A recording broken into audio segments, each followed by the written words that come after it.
Good evening and welcome to the historic Tomato Bowl for tonight's district matchup between the Whitehouse Wildcats and your Jacksonville Fighting Indians.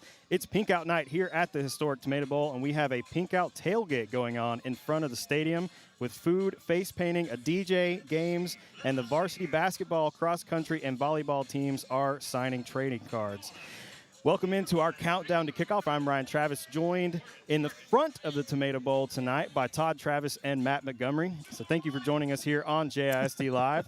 In just a moment, we have special guest Barry Lofquist joining us as part of our countdown to kickoff. But before we bring him on, let's talk some football. Matt, it was a tale of two halves last week against Hallsville. The team has another week of practice under its belt to iron some things out. What can we expect to see from the Indians tonight against Whitehouse? Whitehouse is a good football team. They've only won 2 games. They're 0-2 in district, just like Jacksonville, but they have had the injury bug themselves. A couple of weeks ago, they lost their starting quarterback, and now they've been playing. First, they played with a freshman, then they went to a sophomore. They have a junior that's alternating with the sophomore.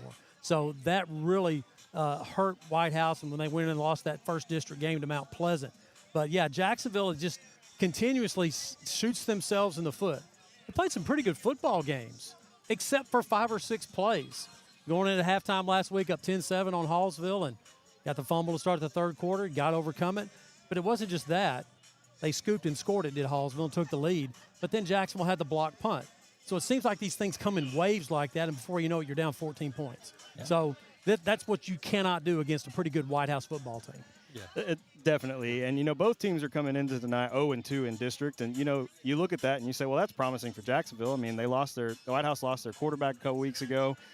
They've kind of struggled to find some offense. And, I mean, hopefully the Indians, are able to put 2 halves together tonight. That was it was the great first half last week, followed by a disastrous start to a second half that kind of just kept everything rolling downhill from there. And, if they can play 2 halves of football tonight, Jacksonville's got a really good shot to win this game. And that's been the theme this week with Jason Holman and his coaching staff is it's 4 quarters, man. It's not 2, it's 4. I mean, you got to play a whole football game. And Jacksonville has really, in my opinion, they've played 3 quarters in a football game. That was the game they won against Brownsboro. They had a quarter where they didn't play as well, but they had 3 they did play well, and they won the football game. So that's what they got to do tonight against a really solid Whitehouse team coming to the game. Whitehouse averages 284 yards a game. Now, they started off the season throwing the football until they lost their quarterback, but they're about 50-50 running pass. Jacksonville, on the other hand, coming to the ball game, they're averaging 252 yards a game, but 200 of those 252, they're getting on the ground with Didi Mars and Randy Searles. So if Jacksonville can stay away from the mistakes, control the football, get the running game going, you don't necessarily have to throw the ball because the last couple of weeks – I mean, Hallsville stacked the box, Nacogdoches stacked the box, and go back the week before, Athens stacked the box against Jacksonville, and the Fighting Indians still ran the ball well. Didi Mars coming to the ball game, 714 yards in 6 games. Randy Searles, 436 yards, averaging 6.5 yards a carry. That's with teams stacking the box. So yeah, it is. So if you can just maybe loosen them up a little bit with some passing, which Jacksonville did last week with the touchdown pass from Trent to Ty Lindsay. If you can maybe get some of that tonight, guys, it could be an interesting ball game. It really could. And, I really liked how Jacksonville put their defense on the field last week first, tried to set the tone a little bit, and then they opened up with a passing play on the first play of the game for them on offense. And, I think maybe if we see a little bit of that tonight, maybe it'll kind of back those safeties up a little bit and give Didi and Searles a little more room to run. Yeah, I really like the way that offensive coordinator Danny Ramsey came out last week and said, okay, you got 8 guys in the box, we're going to throw. And they threw in the first, weren't successful, but it did loosen them up, and then Jacksonville ran the football very well. So big key to the game. So Whitehouse started off for the young man, Tyler Lacombe. He was their guy that directed the offense, can throw, could run, gets hurt. Then they came back with a freshman, his little brother Lacombe, and he didn't fare well. So now they're working with a sophomore and a junior, Adams and Gary. They can run the ball. They got a couple of guys, McLaughlin and Mosley, that can tote the rock. But I really think the key to tonight's game will be, can Jacksonville create some defensive turnovers, which they've been able to do in several ball games, and can they stay away from those 5 or 6 plays that just break you down and take you down emotionally and take you out of your football game. That's been what the coach has been preaching this week is don't stop playing not to lose. Play to win. Because sometimes when you play not to lose, you make mistakes. Oh, yeah. And that's kind of where they are. And even after the 2 mistakes at the beginning of that second half, we're only down by 7. Sure. You're still in the game. It's 1 touchdown there. But that's a lot of momentum shift Exactly. to try and overcome. You know, this series with Whitehouse, this will be the 34th game historically between Jacksonville and Whitehouse. Whitehouse leads the series 18-15. But of the first 16 times they played, Jacksonville won 15 of them. So they lost 1 game. Of the last 17 games, Whitehouse has won 15 of them, and Jacksonville's only won 2 of the last 17. So been pretty streaky in this series right here as Whitehouse, starting around 2006, 2007, really started coming on and getting really good. So, people call this a rivalry game, and I always look at rivalry games as, teams are to alternate winning, Take turns, yeah. Yeah, but this is not really like that. If you dig into the numbers, which I like to dig into the data, and so just tonight's the 34th, but it hasn't been one team or the other every other year. It's been either one team early, and the Whitehouse has been the team that's been dominating lately. Yeah, and you briefly spoke about creating turnovers tonight and how that's going to be a big part of the game. And I do want to go ahead and throw it over to our spotlight player of the game, Calvin Boyd. Calvin's been a strong presence on the Jacksonville defense so far this season. He's done an excellent job disrupting offenses.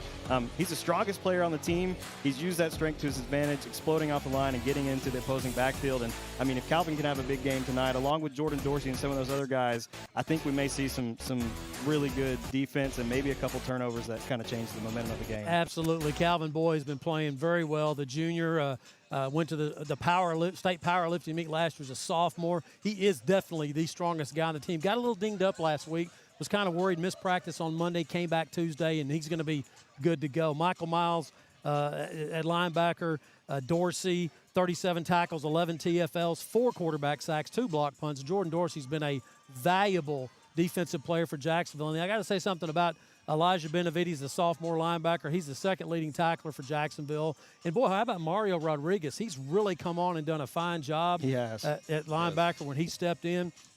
And just a lot of guys having to step in, like Harrison Penn. Nobody really heard of Harrison Penn on the varsity the first, 4 or 5 games, and he stepped in. He's done a nice job in the secondary, and that's what it's going to take. So Modric Kincaid has been playing well. Tonight, Jacksonville gets a little bit help back in the defensive secondary with Jordan McGowan. He has not been able to play yet this year. He got hurt early in the camp, and tonight he'll get to play some, and he's definitely going to be somebody Jacksonville needs to get in shape. It's week 7. He hadn't played, but just practicing. He finally got released, and he's back, so that's going to really help Jacksonville with some depth. That's great to hear. Jacksonville needs all the help they can get some guys back healthy. We've had a number of injuries this year that have been pretty key injuries. I know you briefly talked about Drew Dials potentially going to be able to come back. We'll see how that plays out. He goes to the doctor on the 15th, was my understanding, and they'll see if he gets released. If he gets released, then he can start throwing because it was his left shoulder. I don't know what that means. I saw the X-ray and I thought, there's no way, but he had surgery, and that's why he's been healing up so quickly, and different people heal different ways. So, that would be really great, not just for Jacksonville, for the team, but for Drew. Drew is just tough luck last year. He got hurt in week 2 against Crandall last year, and then this year he gets hurt in the first game. He's a senior. I just want him to get a chance to come back and play. Absolutely. Yeah, especially the last home game, which will be a couple of weeks against Mount Pleasant, that senior night before Jacksonville finishes on the road against the number 1 team in the state, the Texas High Tigers. Are they number 1 now? now? In several polls. You know how many polls there are? Yeah, they're number 1. Last week, Whitehouse played them, and it was in Texarkana, running clock. Oh, really? Yeah, it ended up being a running clock. I knew it was 51-10 final. Yeah, so. it was 42-0 at the half, and ended up being a running clock. So that tells you how good Texas High is. I'm telling you, man, you can look at Whitehouse's schedule and think, well, they're not very good. Yeah, they are. They're a good football team. Jacksonville's got to come to play tonight. They have to have a much better game. They got to play like they did in the first half against Henderson, when that game was real. And then the first 3 quarters against Nacogdoches, going to the 4th quarter just down 7. They got to play like that if they're going to have a shot tonight. Yeah, they definitely will. We've seen some cross-country runners. Yeah. We've seen some cheerleaders, some charmers behind us. I think one of the signs said Whitehouse punches puppies. Yeah, So, yeah. yeah, Did you see the one that said Win or lose, at least we don't live in Whitehouse. I did see that one earlier. So you can. I think head coach Rudy Jaramillo was in charge of lining out the signs tonight. Well, so. we had some signs behind us in a minute. Our viewers got a chance to see some signs that the kids made. It was pretty cool. So some line dancing going on right now. Food trucks around. It's a pretty cool night here at Tomato Bowl. Yeah, there's a lot of stuff going on, and it's a beautiful night for some football, that's for sure. Well, I guess let's go ahead and take a quick break, and we'll bring Barry on and get his interview underway. And I'll see you guys down on the field. We'll see you in a little bit. All right. We'd like to thank this week's team meal sponsor, Whataburger. Thank you for your valued support of Jacksonville Athletics. Dr. Westbrook, Dr. Stocks, and their dental team at All Smiles provide a wide range of dental services. This includes cleanings, fillings, crowns, bridges, implants, and cosmetic dental care. Call and schedule your appointment at 903-586-0741.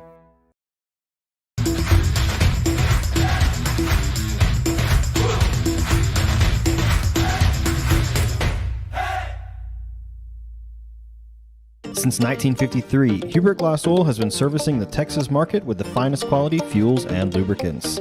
Each batch is crafted with precision and quality tested by our in-house lab. Whether you're on the road, on the farm, or on the job, we have the right product for your needs. The honey barbecue chicken strip sandwich is delicious. It's got that barbecue flavor, the cheese melts on top with that Texas toast. You look at it, your mouth starts watering. It's my go-to sandwich. The honey barbecue chicken strip sandwich, that's my all-time favorite.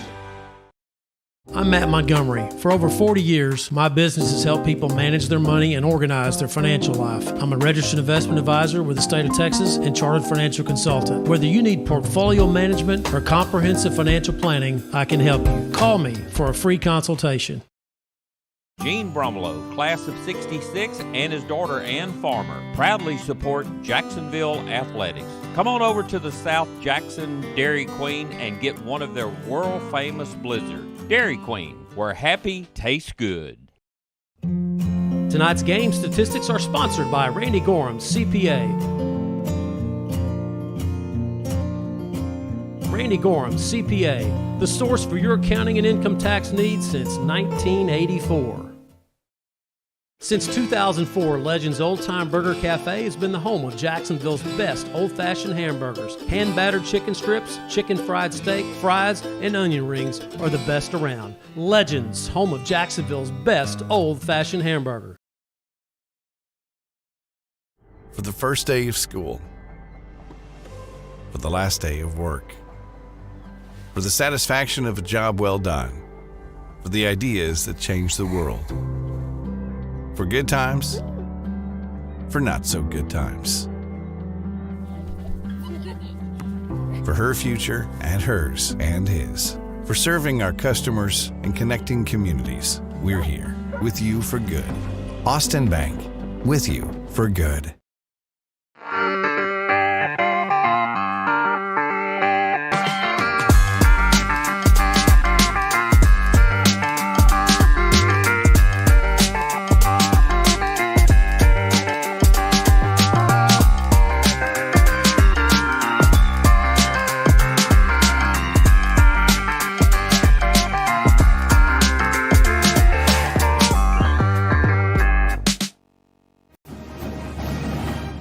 Welcome back to our countdown to kickoff. We're now joined by Barry Lofquist, administrator for Christus Health Jacksonville.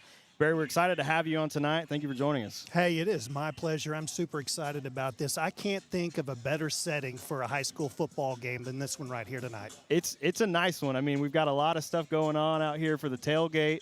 I know I got a tour of y'all's truck with an X-ray machine in it a minute ago. We affectionately call that the MATER. The Mobile Athletic Training Room. Awesome. And we take that to all of our high school football games. It's pretty spectacular. It was really cool. I did not know that was something that was going to be here tonight, and Grace Trailer actually caught me a minute ago, and I went down there and looked at that, and that's a really cool setup, and it's something really cool to have at a high school game. Well, it's really neat to be able to provide that kind of access to immediate care if needed there. Knowing that we have those resources is pretty awesome. Yeah, really cool. Well, Barry, I want to start off. How long have you been with Christus? I've been with Christus over 22 years. Okay. I started out in Tyler. I was there for over 15 years, a variety of different roles. Before I came to Jacksonville, I was the Chief Operating Officer and Chief Financial Officer for our ministries in Sulphur Springs and Winsboro. And I've been here in Jacksonville as administrator or CEO for the last 5 years. Okay. Awesome. Yeah, it is awesome. Yeah. I really love what I do, and for me, it's a neat thing to be a small part of what our providers and our nurses and ancillary staff do every day. I can't think of anything that's more gratifying than that. Well, that's great to hear. It's good to have someone in a leadership role that really loves what they do, and it's good to hear that from you. Thank you very much. Barry, Christus has a large network of hospitals. What are some services that are offered here at the Jacksonville location? Well, we're really proud of what we offer here in Jacksonville. We are a 25-bed critical access hospital. But what you might not know is we're also a 40-provider multi-specialty clinic with almost 20 different specialties here. On the hospital side, we've got a level 4 trauma center. We're acute stroke ready. We're the first in the state of Texas ER pediatric ready. It's amazing the capability that we have. Wow. And we call it a real ER. And I like to refer to that group as the Farmers Insurance Group. They know a thing or two because they've seen a thing or two. Sure. And by this time, there's not much they haven't seen. So if you need care immediately, we're there and ready for you. On the clinic side, we have almost 20 different specialties, including vascular surgery. We got one of the biggest vein clinics in the state of Texas. We probably have the biggest interventional pain practice management in the state of Texas. Oh, wow. We have professional athletes, people that fly in from other countries and those kinds of things. But we also have oncology. We have endocrinology, orthopedic surgery, and the list goes on and on. So we're very proud of that. Wow, absolutely. There's a lot more going on than what I realized, I guess, we had here in town. Absolutely. You know, we're blessed, and my passion is to bring as much care here to the local community as is possible. We can't do everything, but what we do is amazing, and you won't find better care. So what we want to do is bring as much care to the local community as possible. I think it's better for the patients and certainly better for the families if they can get that care here close to home. Yeah, definitely. There's so many times you go to a doctor and they're like, okay, well, I'm going to refer you here. And then that person may refer you somewhere else. And so if you can just, get referred like right down the street to a hospital like Christus, I mean, that's really convenient, and it's really, great for the community as well to have so many options. Absolutely. All right, so this summer, Jacksonville ISD and Christus Health entered into an agreement that made Christus Health the exclusive healthcare partner and athletic services provider for JISD. How has that partnership started off, and what are some plans for the future? Well, we got started off with a bang, and I cannot tell you how proud we are to be the partner for Jacksonville ISD. This is something that we've always wanted to do. I believe that we've done that in the past, and so when we got the opportunity to get back involved again, we were thrilled to do that. Quite honestly, our mission at Christus Health is to extend the healing ministry of Jesus Christ. That is why we're here. That's why we exist. We believe that mission requires us to get outside the four walls of the hospital into the communities we serve and give back when and however we can. And this is a great opportunity to do that. So we're thrilled about that. So we have that going on. The arrangement or the partnership includes a lot of different components, and I've got a little cheat sheet here so I didn't lose anything or forget something. But we've got 3 full-time athletic trainers, and these folks are master-level prepared athletic trainers. We also have 1 PRN, clinic-based athletic trainers. We've got a dedicated team physician, an additional physician support beyond that. You've already mentioned our mobile athletic training room. We have that we bring into bear. Same-day clinic athletes for same-day clinic access for injured athletes. It's all about access, getting what you need when you need it right away. We also have rapid access to specialists. So if you've got an orthopedic surgeon, a vascular surgeon, interventional pain management, we can get you in right away. And that's part of our program that we offer. We also have a free Saturday sports injury clinic during the fall. So if you're an athlete, you have an injury or even think you may have an injury, we hold that at our Sports Medicine and Orthopedic Institute there in Tyler every Saturday during the fall sports season. We have that, health fairs, flu vaccinations, and of course financial support, equipment and apparel. So it runs the gamut. Wow, that's really cool to hear. I know I was an athlete, and when you have those injuries, it's so crucial to get the attention that you need as quickly as possible. So same-day clinic access is huge. Having the Saturday health clinics, I mean, I feel like that's got to be a huge help for the student athletes that, maybe get a little dinged up on a Friday night, and having that ability to go and quickly be seen, I'm sure is huge. It really is, and what we've learned through the process is there are a number of students that might not otherwise have access to health care. And so the only access to a primary care provider or a specialist might be through this program. And so that's what we're really passionate about, is creating additional access for our community so that they can get the health care they need. Wow, that's great. It's really good. I think we kind of answered the next question already, didn't we, with the visible aspects of the partnership? I think we With covered the a lot of trainers that. I and think we doctors covered a and lot stuff. of it. So this actually isn't the first time JISD and Christus have worked together. In fact, Jacksonville High School has a robust health science program that regularly visits Christus, where students can shadow nurses and ask questions to gain real-world experience. And now the JHS athletic trainers get experience with Christus professionals as well. How much does Christus Health value providing opportunities like these for local students? Absolutely, and I'll go back to what I just said just a minute ago. We believe that fulfilling our mission requires us to get outside the four walls of the hospital into the communities we serve, and we can't think of a better way to do that than to start with the students. And we spend as much time as we can with them. When somebody comes to us and they're looking for an opportunity to spend some time with students to help be a part of creating that next generation of physicians, nurses, x-ray techs, we want to be involved in that. So every day we've got people from all over the East Texas region that come into our hospital to learn from us, and we're thrilled to be able to do that. That's really cool. I know everybody wants to be an athlete. Not necessarily everybody wants to be an athletic trainer, Right. but I mean, that's a critical thing that you have to have. And, it's also a career path. Like, not everybody's going to go on to be a professional athlete, but getting athletic training experience is something that you can do, as a full-time job in the future. And, I mean, you can go and work with, in fact, one of my friends, his dad was the head athletic trainer for the Detroit Lions for a number of years. So, I mean, there's a lot of opportunities that maybe you don't even realize when you're in high school in Jacksonville. I mean, it's a small town. It's not, Dallas or Houston or somebody where you go and you see all these different opportunities. Like, you kind of see what's around you a lot of the time. And so having the exposure with, people that are doing it for their job, I mean, I'm sure that's huge. It really is. And for us, we think our size is an advantage, because when you come into that environment, it really sets up for a great learning experience for the students. They get to see a little bit of everything. They may be on the inpatient unit working with our RNs taking care of patients recovering from surgery. They could be in our surgery OR, taking a look at that. Maybe an x-ray, physical therapy. Maybe if they're interested on the business or administrative side, they may spend time with me or our chief nursing officer or another administrator. So it's really an opportunity to really showcase what we do and see if this isn't an opportunity for a student. And you never know. I will tell you, tonight we have one of our physicians, our newest physicians, Dr. Callie Gibson, that's here.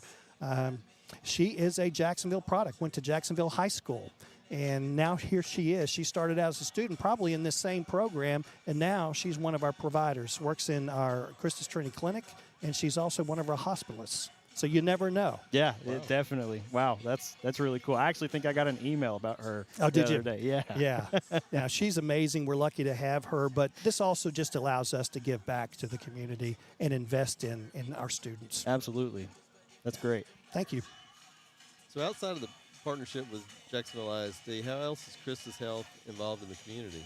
When we go back to that mission, and again, fulfilling that mission gets us involved in a lot of things. We are the title sponsor for the Tomato Fest. Huge opportunity here to be involved in the community. Me personally, I'm the president of the local Rotary Club here, chair-elect for the Chamber of Commerce. We also work with the Cherokee County Junior Livestock Show, title sponsor for that. We get involved in health cares throughout the community, those kinds of things. So we also sponsor the annual golf tournament for the Chamber of Commerce. So we try to be involved as much as we can. And again, we feel that obligation to give back. The community's been so good to us. We want to try and give back whenever we can. Absolutely. Well, it's Pink Out Night here in the historic Tomato Bowl in support of breast cancer awareness. I know breast cancer is kind of a tough subject for many people, whether you're someone who's gone through it or you're someone who's lost someone to it. So what steps can people take to be proactive about cancer screening, and how can Christus Health help them do it? Awareness. in a word, awareness, and that's really what we're here doing today is really promoting awareness for breast cancer. I have a little armband here on my wrist that says it's personal, and for me it very much is. My mother passed away from breast cancer at the age of 51 when I was in college, and I think back to that moment and I thought, you know, if we had the technology then that we have now, if we had the awareness then that we have now, if the stigma wasn't quite what it was then, and is more like it is now, I can't help but think that she may still be with us. And so I'm very passionate about that. It's a personal journey for me. In fact, we just opened up our Byers Family Foundation Women's Imaging Center. We're really thrilled about that. We're doing screening mammograms, diagnostic mammograms, breast ultrasounds, and bone density testing. Kind of a one-stop shop for women's health. And it's all about the screening. So according to the guidelines, women 25 to 30 years old, they're encouraged to get with their primary care provider and do a breast cancer risk assessment. And when you're in the age of 25 to 39, they want you to do a clinical breast exam every year or every 3 years, minimally. And by the time you reach the age of 40, you should be doing an annual mammogram. And that's our best defense against this disease that has touched, in my opinion, nearly everyone we know. I think there's nearly no one that hasn't been impacted in one way or another through breast cancer or any other kind of cancer for that matter. Absolutely. My great aunt passed away from breast cancer, so, you know, it's something that is important to our family as well to, you know, get screened and, you know, be proactive about the breast cancer and just, you know, not allowing yourself to just go, I'm going to be okay. Right. Like, because you never know. Like, it can happen in an instant, and then, you know, it could be so bad that there's no coming back from it. So, I mean, the screening really helps promote early detection. And that's really what it's all about. If you catch it early, it is so treatable. And the technology that we bring to bear in the fight against breast cancer now is amazing. We see things now that you could have never seen before, and it's all about that. You catch it early with the treatments and everything that we have now. It's just so treatable, and so that's what I would encourage people to do is get out there and make sure that you do that. And I would take that even beyond breast cancer to really anything, whether it's your colonoscopy, whether it's a CT calcium score for heart risk. Those things are very important, and I will tell you firsthand that they save lives. And that's what we want to do. Absolutely. The earlier you can catch it, the better. Absolutely. Well, Barry, thank you for sharing with us. We're glad that we could have you on to talk about this new partnership between Christus Health and JISD. So once again, thank you for joining us. Well, you guys, thank you for having me. I appreciate it. We brought rally towels out here for everybody tonight, and we hope that this will be a fun addition of the game, and everybody show their Indian pride, and we'll raise awareness for breast cancer. Absolutely.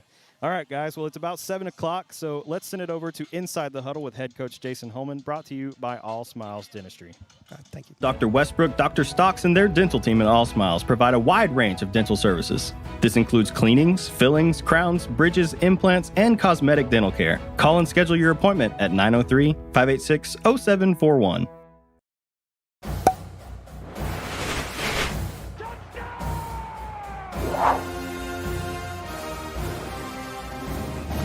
Welcome to Inside the Huddle with head football coach and athletic director Jason Holman. Coach, another tough loss last week.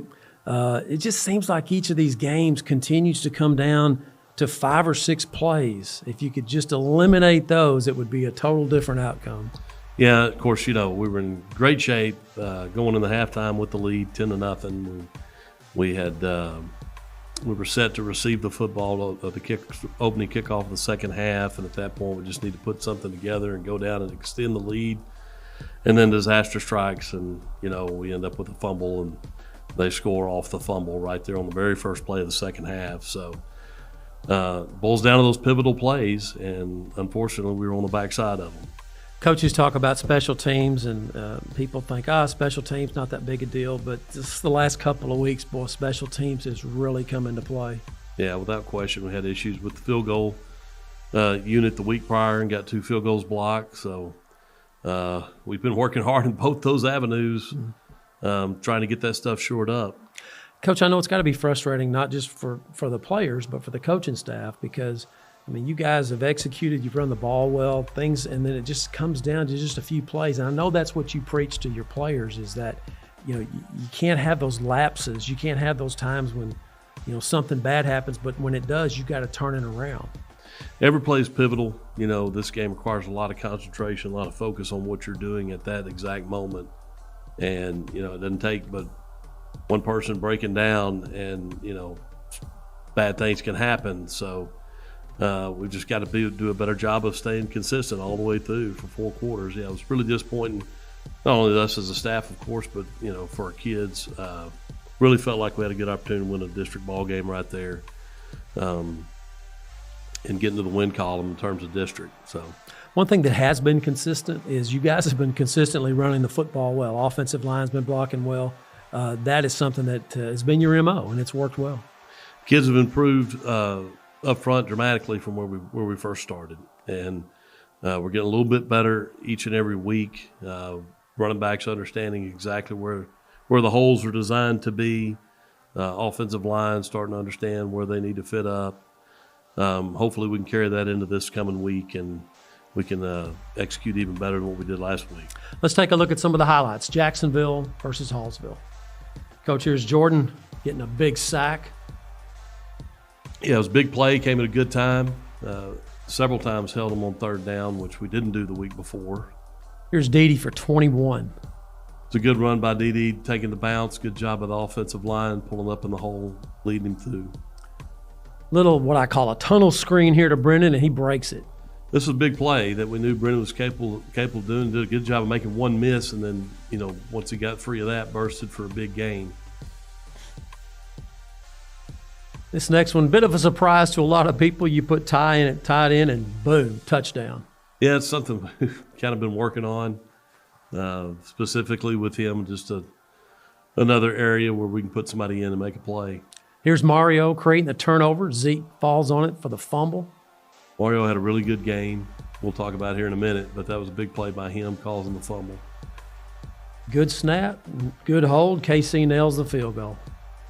Yeah, and this was what, extended the lead 10-7, or really got us the lead right there.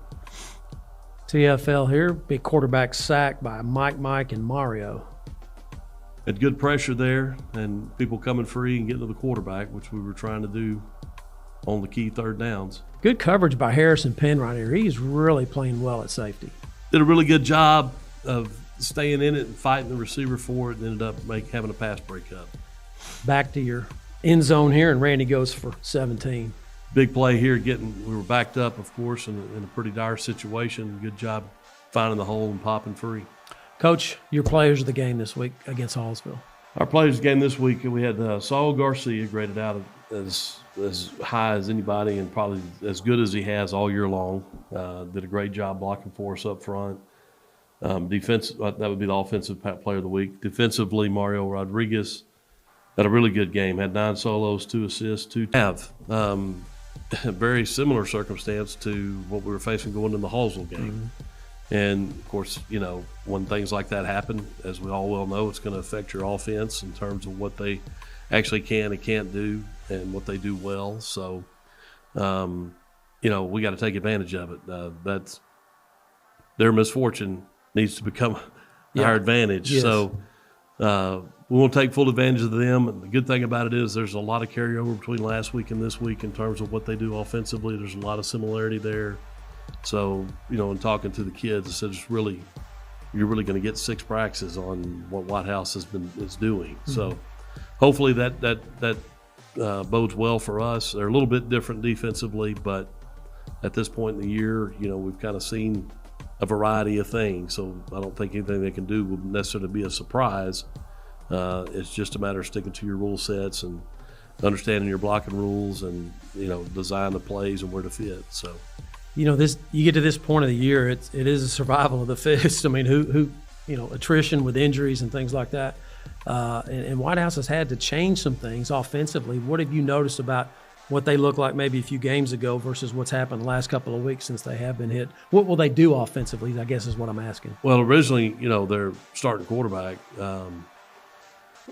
who was returning from last year, obviously was very active and really kind of led the charge for them, running the football, throwing the football. Did a good job of dealing and distributing that. They've struggled since that point, since he got hurt, in terms of being able to effectively throw the football. So it's made them a little more one-dimensional. They will still throw it, but they hadn't quite had the success the other starting quarterback was having. So we're expecting, them to run multiple sets, to run the football, probably get the quarterback involved a little bit. They've got some package plays. They bring in a kid that's played some running back, and they put him back there as a quarterback, kind of a Wildcat type of deal. So, that's really what we're expecting going into it. Coach, it's week 7.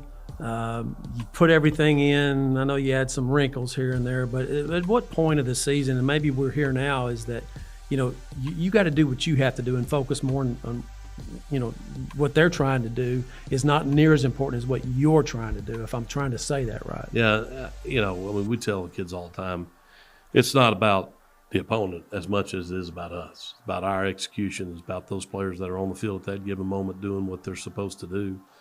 We've got to learn from our previous mishaps, and 2 district ball games in a row where we had opportunities to win games and put people away, and just have not been able to do it because of either breakdowns in special teams or mishandling of the football, whatever the case may be, or giving up a big touchdown, from a defensive standpoint. So looking forward to wrapping it all together. Yeah, and the figuring full out a game, way to win. The full game concept. I heard you talking to your team about it. Guys, it's a full game. You can't play one half. You're up 10-7 against Hallsville. It's close going in the fourth quarter against NAC. The previous week, you're down 1 score. It's a whole ball game type thing. How to handle halftime was part of the speech this past week. We hadn't had the fortune of being in the lead at half in, I don't believe, any games. Well, since Brownsboro. Since Brownsboro. Yeah. So that was a big discussion at halftime. It's like, look, calm down. You can't be too high. You can't be too low. You've got to be flat line. Understanding it's 0-0, and we've got to have good concentration coming out to start. And, sure enough, we had a little mishap there that resulted in a fumble for them. Coach, talk about the keys to the game for your team to get the win this week. Just consistency for 4 quarters. Everybody doing their job. Everybody, working everything together, working together as a unit, getting things accomplished, understanding what we're doing on both sides of the football and how we're doing it, which, shouldn't be an issue at this point in time. It's just a matter of being physical. They're big up front from an offensive standpoint. Their offensive line's got some size to it. So we're going to have to be really physical on our defensive line. And our linebackers are going to have to be very active and come up and tackle well and swarm the football. And hopefully we can, get the ball back in our offensive hands. And then, as we learned last week, finish in a drive and punch it in. And hopefully that bodes well for us at the end. For head coach Jason Holman, I'm Matt Montgomery for this week's Inside the Huddle. Now let's head back to the booth.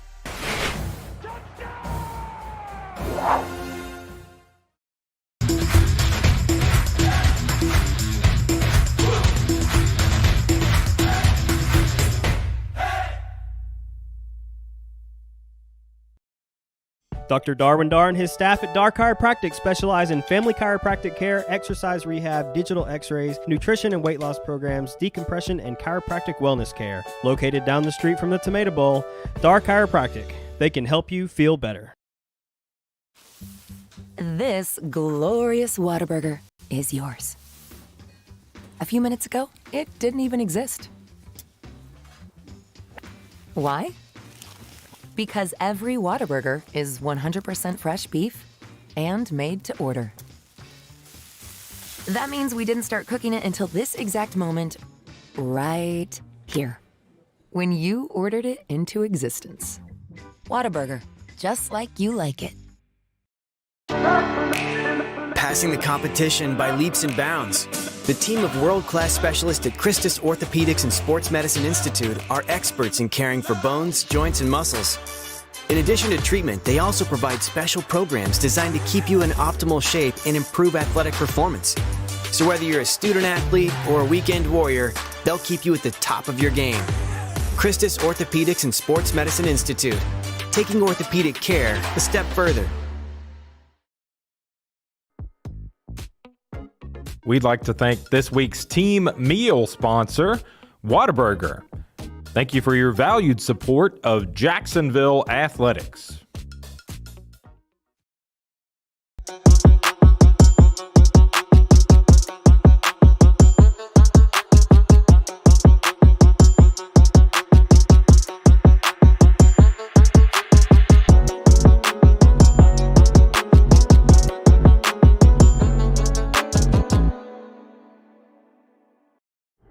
first day of school, for the last day of work, for the satisfaction of a job well done, for the ideas that change the world, for good times, for not so good times, for her future and hers and his, for serving our customers and connecting communities. We're here with you for good. Austin Bank, with you for good.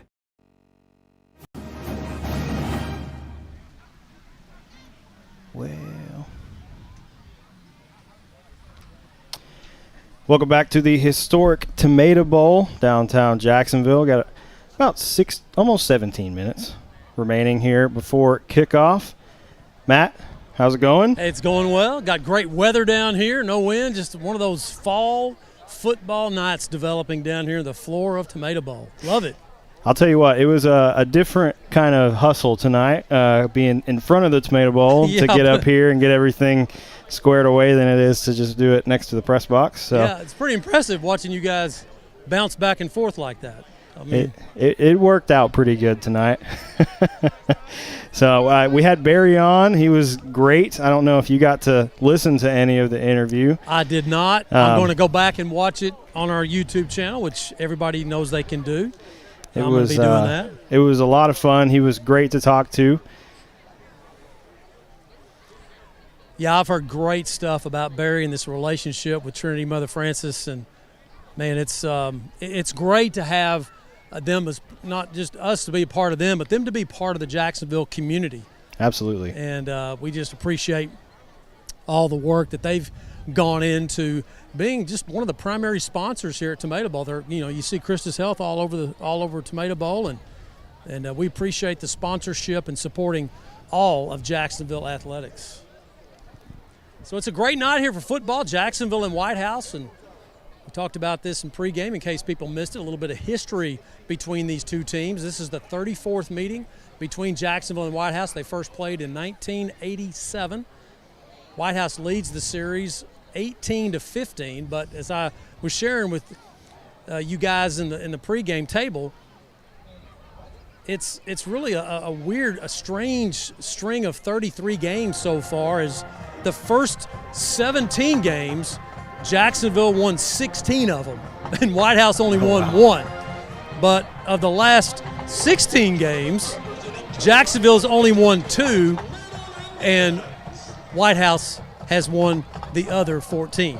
So it's been really streaky, if you want to call it, between Jacksonville and Whitehouse. Whitehouse last week, they played the number 1 team in the state of Texas, the Texas High Tigers, took it on the chin. It was 42-0 at the half, ended up losing 51-10, had the running clock in the second half.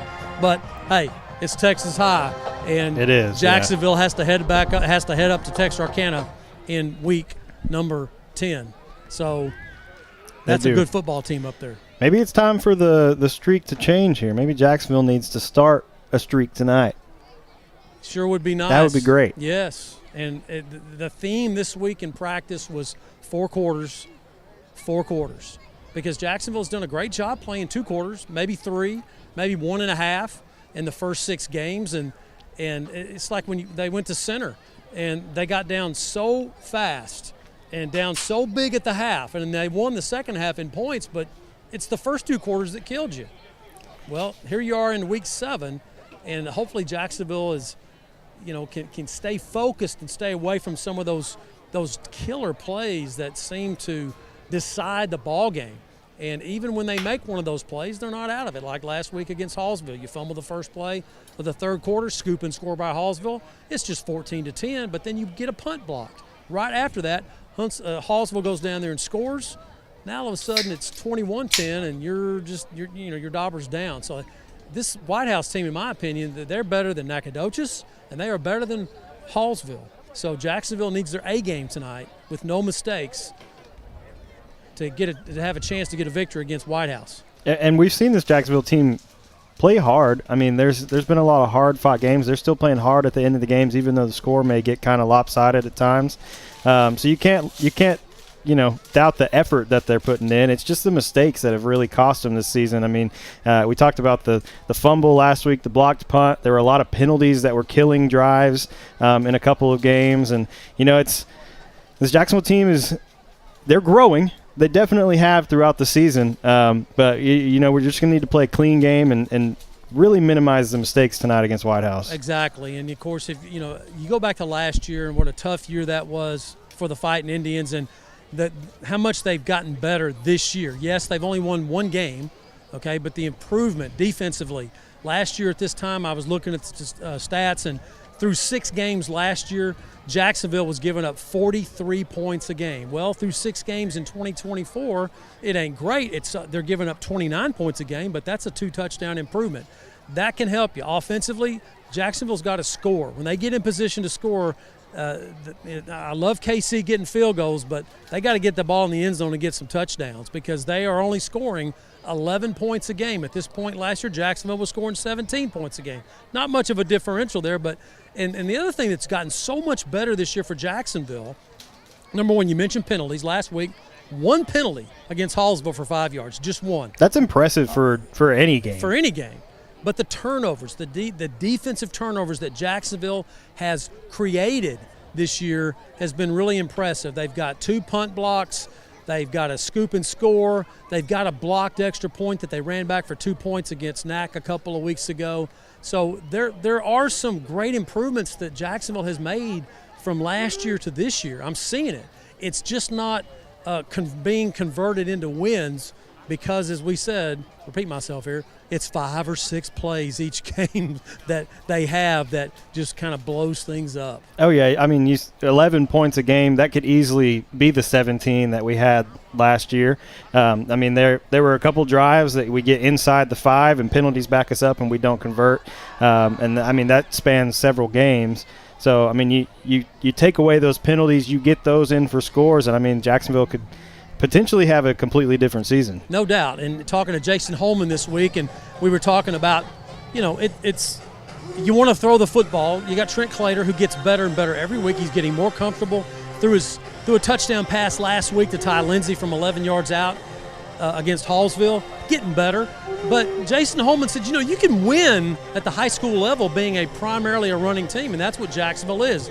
Coming into the ballgame, Jacksonville averaging 242 yards per ballgame in total offense, but 200 of that 242 is on the ground.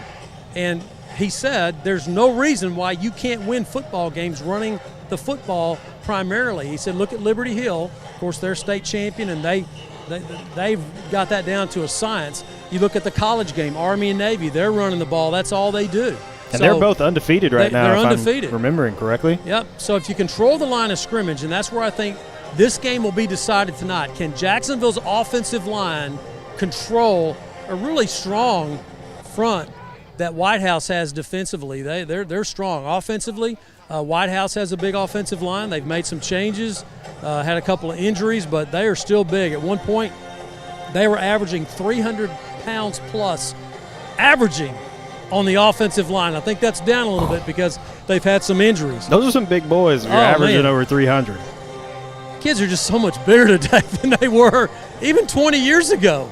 I remember the Jacksonville team of 2000 that went the deepest of any Jacksonville team in the playoffs. They went 4 deep. That team averaged 300 pounds. That was absolutely unbelievable back then in the year 2000, 24 years ago. Today it's pretty commonplace to have multiple players on both sides of the ball over 300 pounds. I mean, that sounds like a big D1 college or an NFL line if you're averaging over 300 pounds. No doubt. But for Jacksonville, they've done a good job stopping the run. They played a couple of teams that primarily run the ball with Nacogdoches and Hallsville, and 2 guys, a guy for Nacogdoches, the quarterback, and last week, number 6, the running back for Hallsville. Those 2 guys took over the game for those 2 teams, and that's why Jacksonville lost those games, because those 2 guys got loose. Who's that guy going to be tonight for Whitehouse? That they don't have a number 6 like Hallsville did. They don't have a number 1 like the quarterback at NAC. They have several guys that are pretty good, that they spread the ball around to running. So Jacksonville defensively is going to have to hit their spots. They're going to have to take good angles, and they're going to have to tackle. They can't just grab them around the shoulder pads and expect to pull them down, because We've seen these Whitehouse teams over the years. They're physical, strong football teams that you're not going to be able to arm tackle. You're going to have to wrap them, pull them down. I mean, Jacksonville defense has done a pretty good job of controlling the run so far, so that's a strong point for sure. Well, it's in their favor. They continue to get better, and this week, no changes. Jacksonville went back down into the practice field Monday and Tuesday. They're on the sleds. They're doing the tackling drills. I mean, it's just basic fundamentals that you continue to teach and coach. Even when you're going into week 7, you just want to make sure that your kids are locked in, ready to go. And here comes the Whitehouse Wildcats onto the field here at Tomato Bowl. Jacksonville also in the north end zone currently. All blue tonight. Blue helmet, blue jersey, blue pants. Lots of pink spat, it looks like, on the guys tonight for pink out. How do you like the blue on blue, Matt? I like it. I like the blue on blue. I mean, it's okay. I mean, I like the blue on gold. You know, the blue on gold's a good look for Jacksonville, but I can live with the blue on blue. It's not bad. Quite a contrast with Whitehouse with white on white versus blue on blue tonight. Whitehouse, of course, suits up 51 players. Looking at the roster, Jacksonville tonight's going to suit up 34 players with the injuries they've had. Several guys still out for the Fighting Indians. Again, I mentioned they get back Jordan McGowan, who hasn't played yet in 2024, defensive back. They can sure use him for depth tonight against Whitehouse. And it'll be cool to see what he can do tonight if he gets in. It's just, you just don't know about conditioning. You don't know about, I mean, this is his first game. I mean, you think you haven't played any yet. You started practicing this week. And so he's a great athlete. Jacksonville can sure use him just from the depth standpoint, be able to have somebody that they can put in at defensive back, because Jacksonville is so thin with the numbers. They just cannot afford to have any injuries. And if you think about it, Ryan, Jacksonville's actually been pretty blessed this year compared to some other teams that I've heard about, like Whitehouse, who's lost like 7 or 8 guys to injuries. Jacksonville has lost some key guys like Dials, and Elijah Harris won't play tonight. Well, I think I take that back. I think Elijah's going to suit up tonight. Not sure how much he'll play with that ankle. But Jacksonville's very thin. They're going to have to stay healthy. And now they're getting ready. There's the music. They're in the tunnel, about to come out. Enter Sandman.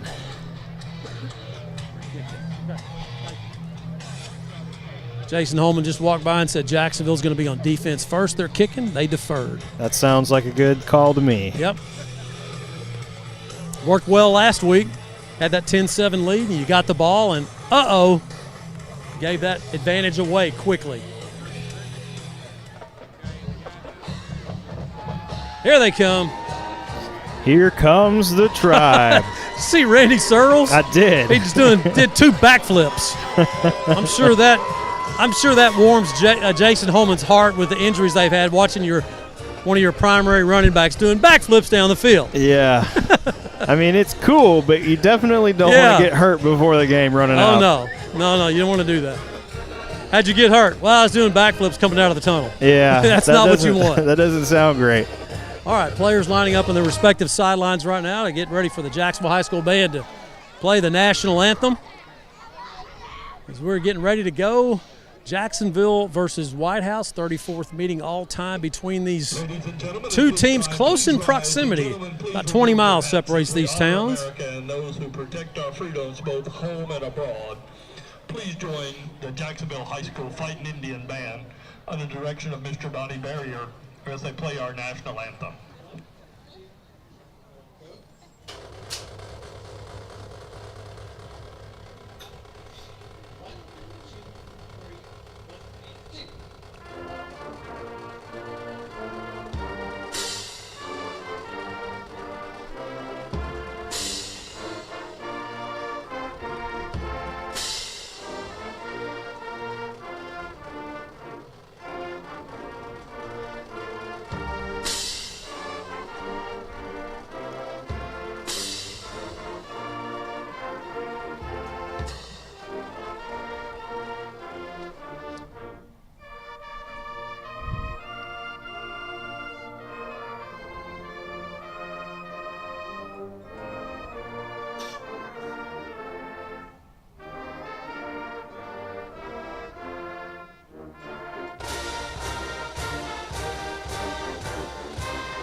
Jacksonville High School Band under the direction of longtime band director Donnie Barrier with the national anthem. Jacksonville versus Whitehouse. Captains will now walk out to midfield for the ceremonial coin toss that we know has already happened, as Jason Holman, head coach for Jacksonville, just told me that Jacksonville won the toss and they deferred to the second half. They'll be kicking, unless possibly Whitehouse won the toss and decided to receive. I'm not sure. I shouldn't just assume that Jacksonville won the toss and deferred. Captains now will come out for Jacksonville. It's Brendan Richards, Jordan Taylor, and Jordan Dorsey. Captains for tonight's game for the visiting Whitehouse Wildcats is number 0, Julius Sims, number 2, Tyler Lancombe, number 13, Hudson Barron, and number 66, Jonathan Bush. For the Fighting Indians, we have number 16, Jordan Dorsey, number 9, Jordan Taylor, and number 4, Brendan Richards. Good.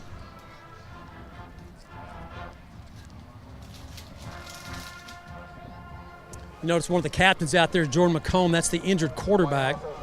Whitehouse did win the toss, and they have elected to receive, so Jacksonville didn't defer. Whitehouse will will receive from Jacksonville's kickoff, as Whitehouse will be going from left to right, coming from north to south. Again, no wind tonight, just a beautiful fall night. Temperatures should get down in the mid to low 70s before the end of the ball game. Jacksonville will send out their kicking unit, Casey Cardenas, who's had a really good year as a junior, his first year playing football, and just done a heck of a job on kickoffs, on extra points, had some field goals. It really has. It's been fun to watch KC. Yeah. Especially since, this is his first season. He's grown a lot. He's learned a lot since the beginning of the season. And I mean, you just think about, you punted in college. And I did. You understand. You've never played, and you got guys running at you, and you're about to kick the bus. That's a little different. It's definitely a change of pace when you're on the field during a game, having guys running at you, than it is during practice too. So dropping back for Whitehouse will be Cameron Williams and Lane Hooker, flanked by number 3, Carter McLaughlin, one of their running backs. So Jacksonville 0-2 in district. Whitehouse also 0-2 in district. An elimination game tonight at Tomato Bowl in District 7 5A Division II. We're set to go. Glad you're with us here on JISDlive.com. Here's Ryan. KC boots this one deep left, going to go out of bounds. So Whitehouse will take over after the kick out of bounds.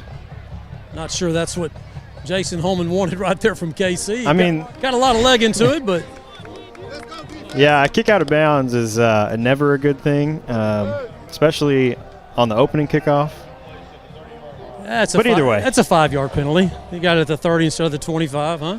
Yeah. Either way, Whitehouse going to take over 1st and 10 from their own 30. It'll be JoJo Adams getting the start at quarterback as the ball comes back over to the right hash. He'll be in the backfield with Carter McLaughlin at running back. So Adams, the sophomore who started the year at wide receiver, now having to step in at quarterback for Whitehouse. Carson Lacombe, the man in motion. Snap comes back, handoff goes to McLaughlin around the right side. Jacksonville able to make the tackle, but I believe this is going to be a Whitehouse first down. Yeah, McLaughlin just got the edge, was patient. Now they're running hurry up with a little NASCAR here. Whitehouse moving quickly. This pass complete to number 12, Cade Richardson. Good coverage, though, from Jacksonville. He's going to pick up about 6. And then Whitehouse is going to continue this up-tempo right here. One sub comes in. They're getting the play. They may be taking their time here after picking up 6, 2nd and 4. 2 plays, moves it all the way up to the 47 of Whitehouse. 2 receivers each way for the Wildcats. Adams gets the snap, rolling to his left, finds his man. Down. Knee was down as he caught it, so that'll bring up 3rd down, but it's going to be 3rd and 2. Yep, just Hudson Barron makes the catch, but goes down on one knee. As he makes the catch, he'll pick up 2, 3rd down 2 here with the ball at the 49-yard line of Jacksonville. They'll check that Whitehouse. This side of the Red River line. Snap back to Adams, going to keep it himself. has some room to run, makes a couple guys miss, finally brought down, but going to pick up the first. Zone read that time. Good fake handoff by JoJo Adams right there. Jacksonville went after McLaughlin, thought he had the ball, and Whitehouse continues to go fast here after getting the first down. So Whitehouse 1st and 10 inside the Jacksonville 45 now. 2 receivers left, 1 right for the Wildcats. McLaughlin in the backfield with Adams. Adams looking down the field to his right. Oh, good. Pass going to be incomplete. That ball was in the air for a long time. Samadric Kincaid just needed to turn around. I think that could have been a pick, Matt. Man, Samadric, he was all over on the coverage right there. Nice job, but number 4 with the intended receiver, Lacombe, just turn around. You got to pick. And he just didn't get his head around. Ball bounces incomplete, 2nd and 10. 2nd and 10 from the Jacksonville 42. Man in motion is Lane Hooker. The pitch goes to him around the right side. Good pursuit from Jacksonville, but going to pick up about 4. Suarez Mosley for Jacksonville from his safety position came up and turned him back into the inside, and that allowed the Jacksonville linebackers, Miles and Benavides, to come in and make the tackle. Nice job by Suarez Mosley. 3rd down, 6 to go for Whitehouse with the football at the Jacksonville 42. Adams in the shotgun with McLaughlin. Adams gets the snap, looking to his right, over the head of McLaughlin, incomplete. So 4th down now. Even if he catches that football, Ryan, it's going to be tough for McLaughlin to get anywhere because Michael Miles sniffed that out. He was right there. Even if he catches the ball, he wasn't going to go anywhere. He did. It was a really good job of Michael Miles reading that. So 4th and 6, 4-down territory, Whitehouse going for it. Adams in the shotgun, McLaughlin with him, trips left, 1 right for the Wildcats. Adams drops back, he's looking left, now over the middle. This one well out in front of the receiver, incomplete. Whitehouse turns it over on downs. Yeah, quarterback Adams is talking to the officials saying, hey, my guy got held. That's why it was so overthrown. Hudson Barron, the intended receiver, Fighting Indians, they get the 4th down stop, and their offense is going to get the football at their own 42 in good field position, but good coverage by Jacksonville in the secondary. Suarez Mosley, Samadric, Fighting Indians. Putting the defense on the field first has been good for Jacksonville so far, Matt. Well, that was a pretty good drive by Whitehouse, and Jacksonville just all of a sudden stiffened up. They didn't go anywhere. So here's Trent Clater, the sophomore quarterback, joined in the backfield by Didi Mares. 2 receivers left. Simmons goes in motion. Clater going to hand this one off to Mares, trying to find some room up the middle. Not much there. Still fighting for some yardage. Going to get 2 on the play. Bring up 2nd and 8. Mares coming into the ballgame, 714 yards rushing, averaging about 6 yards a carry through the first 6 games, as Cam Thompson, the sophomore, will check out. Fighting Indians will bring in Jaqueline Goodwin. Pickup of about 2 for Didi. 1 receiver each way for the Indians. Clater going to hand this one off to Mares. Has some room around the left side. Oh! Tripped up. Oh, man. Pretty good pickup, though, for Didi. Going to gain about 3. And Dalen Hester just tripped him up after a 4-yard gain. And, gosh, if Hester doesn't trip him up, you got a downfield block. Yeah, there was lots of room for Didi to run, that's for sure. You got a pretty good downfield block by Dante Simmons right there. Didi's going to go a long way, but he gets tripped up. 3rd down, 4 now for Jacksonville. Simmons, the lone receiver. Clater going to hand this one off to Didi, trying to get around the right side now. Has a man in front. Nothing there for Didi Mares. No gain on the play. 4th down now for Jacksonville. I expect that Jacksonville will send KC in here to punt the football. Don't want to really go for it on 4th and 4 right here on this part of the field, and that's what Jacksonville is going to do right there. So Whitehouse doing a nice job getting off the blocks. Fighting Indian offensive line's getting off the ball, and they're locking up. It's just Whitehouse is getting off those blocks. You know, you got to hold your block. You got to go 3 or 4 seconds, and you got to hold that block. So far, that isn't happening. Whitehouse getting off of them. Here's KC standing at his own 30-yard line to punt the ball to Carter McLaughlin of Whitehouse. Number 3, Carter McLaughlin, back deep for the Wildcats. Jacksonville short somebody here.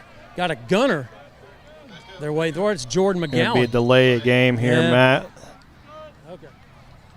Jordan McGowan checked in late. So last week, Jacksonville only had one penalty, the 5-yarder, and with 7:37 in the first, they've already got their first penalty. So now they got to go. Maybe it'll be the only one in the game, but we're the real rest of early the for game that to without happen. one. Yeah.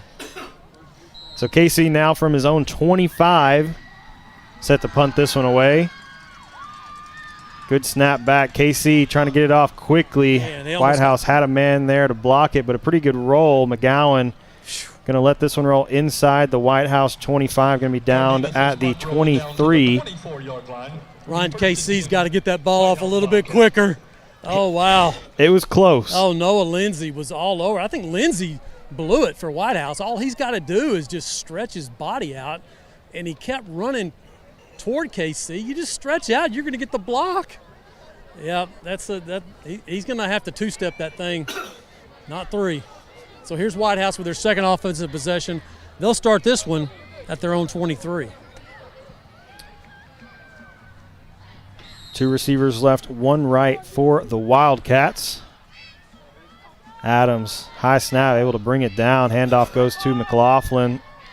Trying to find some room, nothing there. Going to get about 3 on the play. Yeah, Fighting Indians doing a nice job clogging that up right there. Mario in on the tackle with Dorsey, Calvin Boyd, Big Mike Taylor as well. So give him 3, 2nd and 7 for Whitehouse. Whitehouse sends a man in motion. Adams going to keep this one. That pass kind of just tossed up a little bit there. Brought down by Cade Richardson. Going to pick up a couple. It's one of those ones where the quarterback runs out like he's going to run the ball, and all of a sudden he throws it while he's running. He just flipped that one up pretty high. Kind of strange looking. 3rd down 5. Adams going to hand this one off up the middle. Yeah, good strength right there. Easy. Great job there from Jacksonville on defense. Samaji Mosley, I believe, was the ball carrier there, but that'll bring up 4th down, and Whitehouse going to send on the punting unit. Yeah, once again, Mario coming in on the tackle, Mike Taylor. You had Harrison Penn coming up from the back, and that leg strength Jacksonville showed. They were pushing the pile to get the first down, and Jacksonville pushed back. So 4th and 2, and Whitehouse now will punt the ball for the first time. Brendan Richards, the senior for Jacksonville, drops back deep. Can you spot that number on the punter for me, Matt? I'm looking here. I'm sideways to him, so I can't really tell either. 22? I think 82. It's going to be Ashton Park set to punt this one away for the over his Wildcats. head. High snap, bouncing into the end zone. Jacksonville was there. They're able to throw it out. Going to be picked up at the 5. Now, this is interesting. He was in the end zone. He was in the end zone when he threw it. So let's see where they're going to spot what the this call ball. is. That should be a safety. Should be a safety if he's throwing the ball from the end zone. That's a safety. It is. It's a safety because he was in the end zone. It doesn't matter. Oh, it doesn't? Okay. We're wrong on that. It's a forward pass, the official just said. Okay. It's a quarterback if it's in the end zone. So it just counts as an incomplete pass? It does. Oh, man. Yeah. It's like an incomplete. Yeah, but there's nobody close. There's nobody. You got to have a penalty there. I mean, no, it's not. But yeah. But there's no receiver in the area. I heard he was pretty sure of himself when he told me goodness. that it's not. He said it doesn't matter that he threw it. Well, we may have to clarify that one after the game so we know. Clater with Searles in the backfield. Clater looking to his left, has Simmons.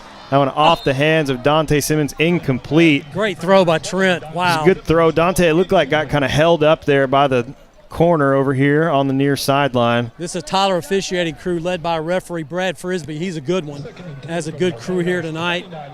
So, yeah, that's one of those ones, head scratchers, Punter intentionally grounding out of the end zone. Goes back to where it was. 2nd and 10 now for Jacksonville. Clater going to hand this one off to Searles. Up the middle goes Rodarius Searles. Boom! And a good pickup for Randy. He's going to get to about first the down. first down marker. They are going to give it to him. So Big EAG forward first down there from Randy Searles. Searles just powering his way, and here comes Big Luis Mancera, all 310 pounds of Big Luis coming and just getting right behind him with a little tush push and giving Randy Searles the EAG forward first down. Gaskin goes in motion. Clater going to hand this one off to Randy again, met by several Wildcats. Going to pick up a couple. It'll be 2nd and 8. Yeah, trying to get behind Toby Simpson right there. And boy, number 9 for Whitehouse, that's Caden Mackey. He got off Simpson's block and makes a nice tackle, but Randy Searles does pick up a couple here. Gets the football into the red zone at the Whitehouse 19-yard line, 2nd down. It's like Gaskin checked out. Cam Thompson now in the game for Jacksonville. Indians have 2 receivers wide left, Richards and Simmons. Clater looking for Dante. That one yeah, just a little in high. the hands of Dante Simmons. A little high. He got hit in the back, too, right as he made contact with the ball. Yeah, very fortunate for Trent right there that, that's a little bit high in your receiver. He's not going to get any Christmas cards there from Dante. Hey, get it down a little bit. I took a shot in the back. Incomplete, 3rd down, 7 to go at the Whitehouse 19. Call it 8. Clater drops back, looking to his left, has Simmons, has a blocker. Yeah! Dante Simmons with a great move and in for the touchdown. 19-yard score. Trent Clater on the inside tunnel screen to Dante Simmons, his first touchdown catch of the year. Fighting Indians on the board. Tremendous blocking by Jacksonville and execution on that tunnel screen. Everybody had their guy they had to block and just get a little chip on him and get that Dante do the rest, and he skips through the pile, gets in for the score, and here's KC out of the hole of Dante Simmons. KC in for the extra point, brought to you by our friends at Neighbors Coffee, and this one from KC is up and good. So Jacksonville strikes first, leading Whitehouse 7-0. We'll take a short break and come right back. This is Fighting Indian Football on JISD Live. Let's go! Come see us at Dairy Queen on South Jackson before or after every Fightin' Indian game to try our family favorites meal. Dairy Queen, where happy tastes good. Since 1953, Hubert Glass Oil has been servicing the Texas market with the finest quality fuels and lubricants. Each batch is crafted with precision and quality tested by our in-house lab. Whether you're on the road, on the farm, or on the job, we have the right product for your needs.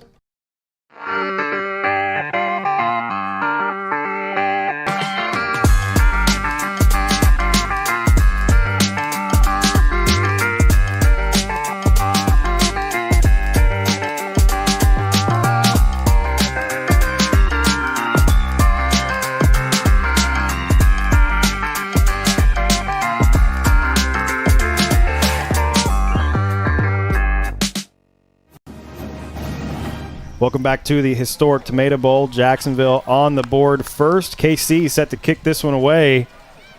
This one deep, fielded by Whitehouse, going to bring it out. Jacksonville needs to make a tackle.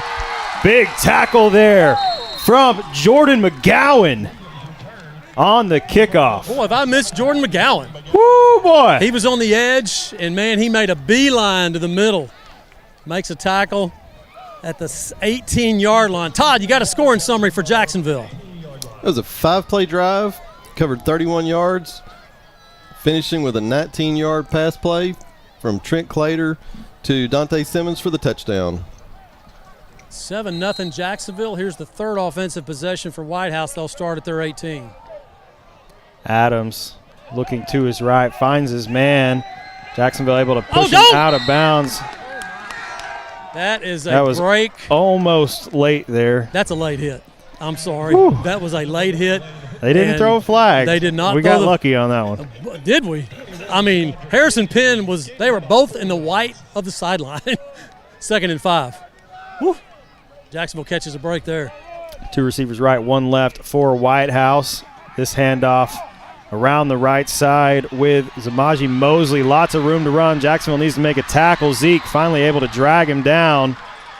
Well, thank goodness you got the fastest guy on the team for Jacksonville back there, because if he doesn't make that tackle, it's a long score. Whitehouse gets a huge run in first down, and they're going fast. Adams able to find Hooker. Jacksonville trying to make the tackle, finally brings him down. Good tackle there from Zeke once again. Jordan Dorsey slowed him down, and it's number 1 Lane Hooker, one of their leading receivers, and then Zeke comes in and makes his second consecutive tackle from his safety position. Zeke had the flu this week. He just got back yesterday. He looks fired up right now, Matt. Yeah, he just got back yesterday to practice. Hooker picks up 2 yards for Whitehouse. Second down 8 at the Jacksonville 41. Mosley in the backfield with Adams. Adams fakes the handoff, trying to find his man, able to flip that one complete to Hudson Barron. He's going to pick up a first down. Just flipped it out there. Nice play by the quarterback, the sophomore JoJo Adams. And here's Whitehouse with a first down, going fast again. They can't go yet because the chains aren't set. McLaughlin now in the backfield with Adams.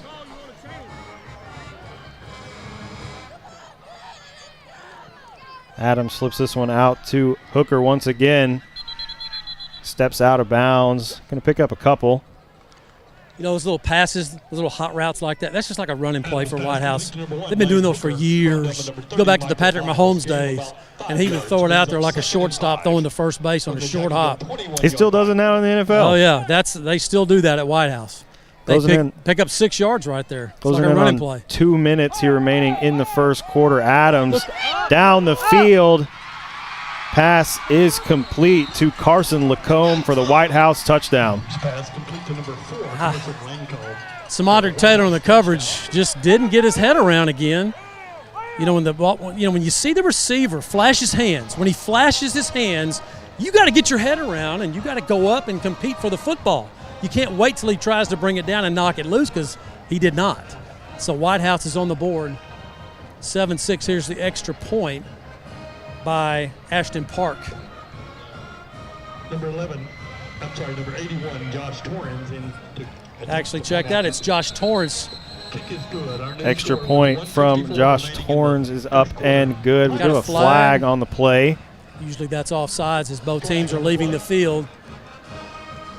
Yeah, when you're a defensive back, and I mean, I played the position. I mean, when you see that guy, when you see him flash his hands, he's going up for the ball.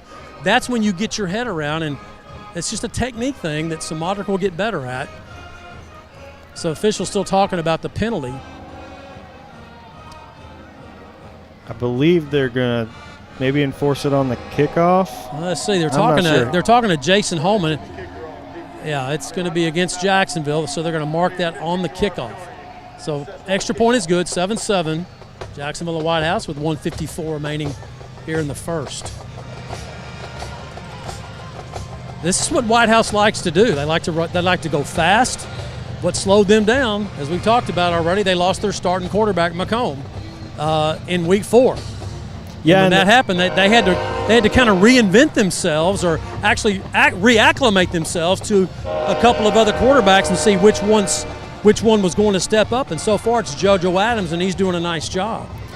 Yeah, and it's tough to simulate that kind of speed on offense when you haven't seen it all season. Yes. So they'll move Whitehouse up here to kick the football with the penalty up to the, the 45 of Whitehouse is where they're kicking it. No, 45 of Jacksonville. Yeah, so it was a 15-yarder. Yeah, so Ashton Park in to boot this one away for the Wildcats. If you're up front for Jacksonville, be ready for the onside. Just going to kick it out. This one going to go through the back of the end zone for a touchback. So Jacksonville will take over 1st and 10 from their own 25.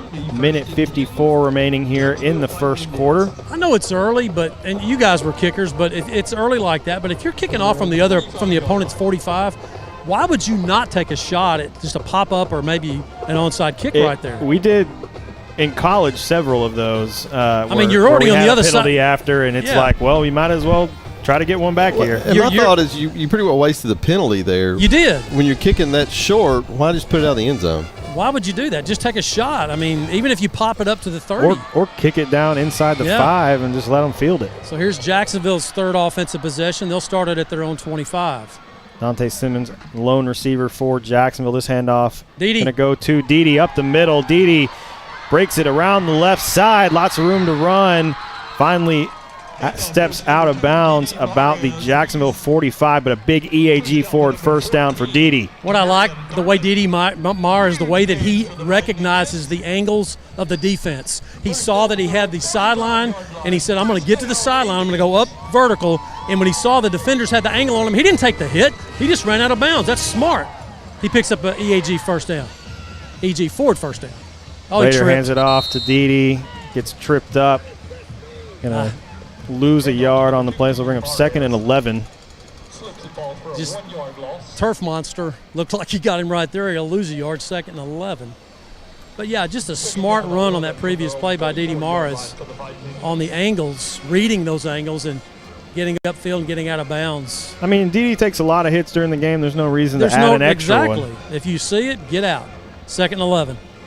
Simmons, the lone receiver once again. This pass intended for Gaskin, going to be picked off by Noah Lindsay, and he goes in for the Whitehouse touchdown. Well, Jacksonville has run that play a lot this year. You knew that somebody was going to read that, and Lindsay did. That play has been so successful to Josh Gaskin coming out of the backfield from his H-back position, but it's week 7. People have watched it. People have seen it. And that was, he read that one like a 3rd grade reader. Noah Lindsay, pick 6 from 44. That's one of those plays, guys, that we've talked about you can't have. There's number 1. Torrens on to attempt the extra point. This one from him is up and good. So 14-7 now. Whitehouse leads Jacksonville. We'll take a short break and come right back. This is Fighting Indian Football on JISD Live. Passing the competition by leaps and bounds. The team of world-class specialists at Christus Orthopedics and Sports Medicine Institute are experts in caring for bones, joints, and muscles. In addition to treatment, they also provide special programs designed to keep you in optimal shape and improve athletic performance. So whether you're a student athlete or a weekend warrior, they'll keep you at the top of your game. Christus Orthopedics and Sports Medicine Institute, taking orthopedic care a step further. Dr. Darwin Dar and his staff at Dar Chiropractic specialize in family chiropractic care, exercise rehab, digital x-rays, nutrition and weight loss programs, decompression, and chiropractic wellness care. Located down the street from the Tomato Bowl, Dar Chiropractic. They can help you feel better. Welcome back to the historic Tomato Bowl. 104 left in the first quarter. Whitehouse taking a 14-7 lead off the pick 6 from Noah Lindsay. Well, this is where Jacksonville's got to forget about it. It's time to stake it. This gets 14-7 in the first quarter. The wheels haven't fallen off. It's a bad play. You gotta come back, and I think they will. They'll get something going here. Ashton Park set to kick this one away for Whitehouse. This one deep. Simmons going to let it go in for a touchback, so Jacksonville will take over 1st and 10 from their 25. Good decision by Simmons right there, because that ball bounced about the 2-yard line and then went in the end zone. I mean, he was going to try to field it, and then you're kind of in no man's land. You're at the 2, and here they come. So 104 remaining in this first quarter. Whitehouse with a pick 6, 14-7. Wildcats take the lead, so if you're Jacksonville, you got to shake that off. It's early. You've shown that you can run the football on Whitehouse and actually throw the ball too. Just got to make good decisions and take care of the football. One receiver each way to start this drive for Jacksonville, Simmons and Zeke. Out wide, Gaskin goes in motion. Clater going to hand this one off to Searles. Randy Searles going to be caught about the line of scrimmage. Yeah, 33 was just unblocked right there, Sean Rios. I don't know who had him. Maybe a miscommunication on the Jacksonville offensive line, as Rios was actually just untouched. And all he had to do was go bear hug Randy Searles for no gain.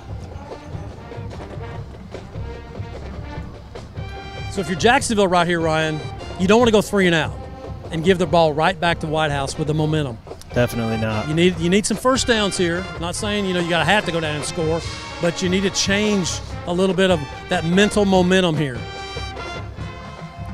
Clater Going to hand this one off to Searles once again. Randy Searles trying to break a couple tackles, brought down, going to pick up 2. Number 26, Randy Searles. He picks up about 3 yards. I think they may give him 3. Brings up 3rd down 7. Running behind Rangel on that right side. So I think Jacksonville is going to take this one to the quarter, and we'll take a short break as they swap ends. This is Fighting Indian Football on JISD Live.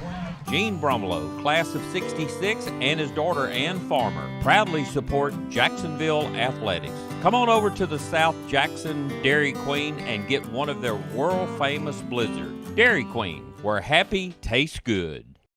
Tonight's game statistics are sponsored by Randy Gorham, CPA. Randy Gorham, CPA, the source for your accounting and income tax needs since 1984.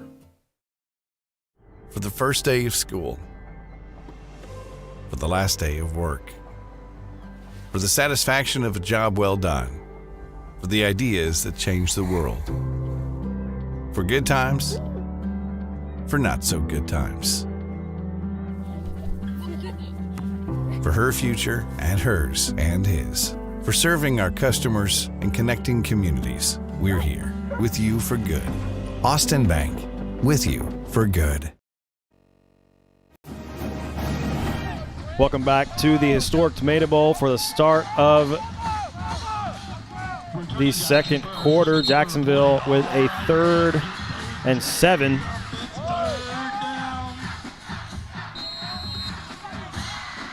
One receiver left, 2 right for the Indians. Clater alone in the backfield. Going to be dropped for the sack. They sent him. Good call by Whitehouse, just sending the house right there, so to speak. Just blitzing with Franklin. You had Mackey coming off the edge for the Wildcats, and that's going to bring out Jacksonville's Casey Cardenas on 4th down after the huge loss right there. KC standing at his 5. Set to punt this one away. Good snap back for Casey. Good blocking as well for Jacksonville. Casey had a lot more time on that one. Able to get this one away. Good bounce. Still rolling. Finally going to go inside the Whitehouse 35. So pretty good punt there from KC. Yeah, flip the field. Good job by KC on the punt. 34-yard line, be 1st and 10 Whitehouse. So that was a 46-yard punt there from KC. So your defense here's got to make some plays. I mean, like when I mean make plays, I'm talking about 3 and out. 3 and out, turnover. Turnover, something positive. Get the ball back to your offense. They got to get their confidence back. 2 receivers right, 1 left for Whitehouse. McLaughlin going to get the handoff, trying to find some room around the right side. Not much there. Benavides. Pick up 1. Good tackle. Bring up 2nd and 9 now for the Wildcats. Well, Elijah just keeps getting better and better every game. 2nd down 9 for Whitehouse.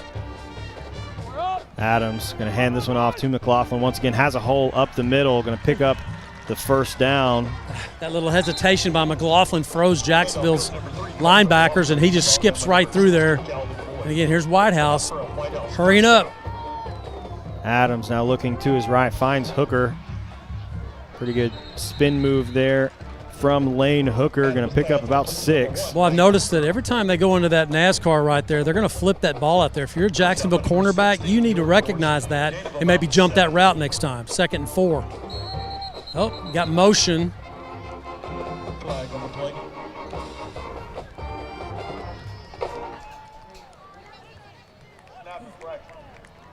Got procedure against the Wildcats.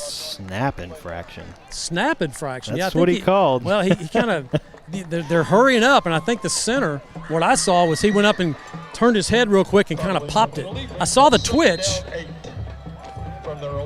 Center infraction. That means you faked the snap, I think. You don't hear snap infraction called very often. Nope. So that'll back Whitehouse up, 2nd and long now. Adams going to unload this one down the field. Has his man there. Good coverage from Jordan McGowan. That pass incomplete, intended for Carson Lacombe, so that'll bring up 3rd and 8 now for Whitehouse. Zeke Whitaker coming across the top from the safety, helping McGowan, who, again, McGowan, this is his first game this year. He's looked pretty good so far. 3rd down 8. And the Fighting Indians have struggled in district play so far in the first couple of ball games on 3rd down and longs. Can they get off the field here and stop the conversion? They already stopped a 4th down conversion in the first quarter. 2 receivers left, 1 right for Whitehouse. Adams going to hand this one off. And Carter McLaughlin going to pick up the first down. Those 3rd and longs have been killers for Jacksonville defensively. And here's Whitehouse hurrying up. They can't go yet. Oh, wait a minute. Adams looking to his right, finds his man, pass complete for Carson Lacombe, going to step out of bounds, pick up about 7. Yeah, officials got to step in there and stop that right there. The chains weren't even close to being marked yet, and they snapped the football, did Whitehouse. 2nd and 3. Adams. It's free play. Got to get back play. Going to let this one fly down the right side over the head of It's offsides Carson Jacksonville. Lacombe. Fighting Indians jumped, Ryan, and that was a free play. Whitehouse kind of paused like, are y'all going to let us run this? Okay, we're going to throw it deep. So it's a 1st down on the penalty infraction for Jacksonville. That'll give them the 1st down. Following the penalty, it brings up 1st and 10, Whitehouse. Whitehouse is going up tempo. You know, Jacksonville's defense, those guys are working hard. They're not getting a breather like they're used to between plays right now. So 1st and 10 for Whitehouse. McLaughlin going to have a big hole to run through, going to pick up another 1st down and get inside the Jacksonville 15. Yeah, McLaughlin's one of those guys that just glides through the hole. Not a big guy. Whitehouse 1st down. McLaughlin up the middle once again, this time inside the Jacksonville 5. Yeah, they have They definitely. still do not have the chain set over there. No, they're definitely have found a soft spot in the A and the B gap, or I should call it the B and the C gap. They're just running. They've run there 3 times in a row now, as McLaughlin. Adams there he hand goes this one again. off to McLaughlin again, or this time around the right side and in for the score. Yeah, the Whitehouse has found something on the Jacksonville defensive line where they are giving it to McLaughlin. He carried 5 times on that drive, and each time very successful. He gets the score. Gives Whitehouse a 20-7 lead here with 8:35 remaining in the second quarter. So here's Torrens to try to get the extra point to make it 21-7 Whitehouse. Extra points brought to you by our friends at Neighbors Coffee. This one from Torrens is up and good. So 8:35 left here in the second. Whitehouse now leads Jacksonville 21-7. We'll take a short break and come right back. This is Fighting Indian Football on JISD Live. Passing the competition by leaps and bounds. The team of world-class specialists at Christus Orthopedics and Sports Medicine Institute are experts in caring for bones, joints, and muscles. In addition to treatment, they also provide special programs designed to keep you in optimal shape and improve athletic performance. So whether you're a student athlete or a weekend warrior, they'll keep you at the top of your game. Christus Orthopedics and Sports Medicine Institute, taking orthopedic care a step further. Dr. Darwin Dar and his staff at Dar Chiropractic specialize in family chiropractic care, exercise rehab, digital x-rays, nutrition and weight loss programs, decompression, and chiropractic wellness care. Located down the street from the Tomato Bowl, Dar Chiropractic. They can help you feel better. Welcome back to the historic Tomato Bowl. Jacksonville trailing Whitehouse 21-7 after the score from Carter McLaughlin. Ashton Park set to kick off for Whitehouse. Well, it's an old saying, you know, your offense is sometimes your best defense, and tonight Jacksonville, in the second quarter particularly, these 21 points have been because your offense has just been unable to get some first downs, and the defense they're tired right now. Offside's going to be there on the kickoff. Not sure who was supposed to field that one. We had a little miscommunication there between Randy Searles and Dante Simmons. Searles finally picks it up, going to be dropped inside the 15, but offsides has to be called. There's a penalty marker down. Simmons and Searles have to communicate a little bit better right there. I mean, For if it's sure. me, I know Dante wants, he wants to make something happen, the senior, and now him and Searles are talking right now. I think we're Slapping going to hands. re-kick. Yep, they're going to re-kick it. Coach Lamont Probably Butler, a special good call. Lamont Butler, defensive line coach, and also the special teams coach. You could hear him probably through my microphone. We could communicate. You got to talk to each other. Yeah. It's a fly ball in the outfield. I got it. One of those things. So Whitehouse will back up 5 yards, re-kick after the penalty. I have a really good view up here of the 40-yard line that they're kicking from. So you called that one. Yeah. I could see it pretty clearly from up here in the press box. So Ashton Park in to kick this one once again for the Wildcats. You've watched a few kickoffs on film, haven't you? Just a few.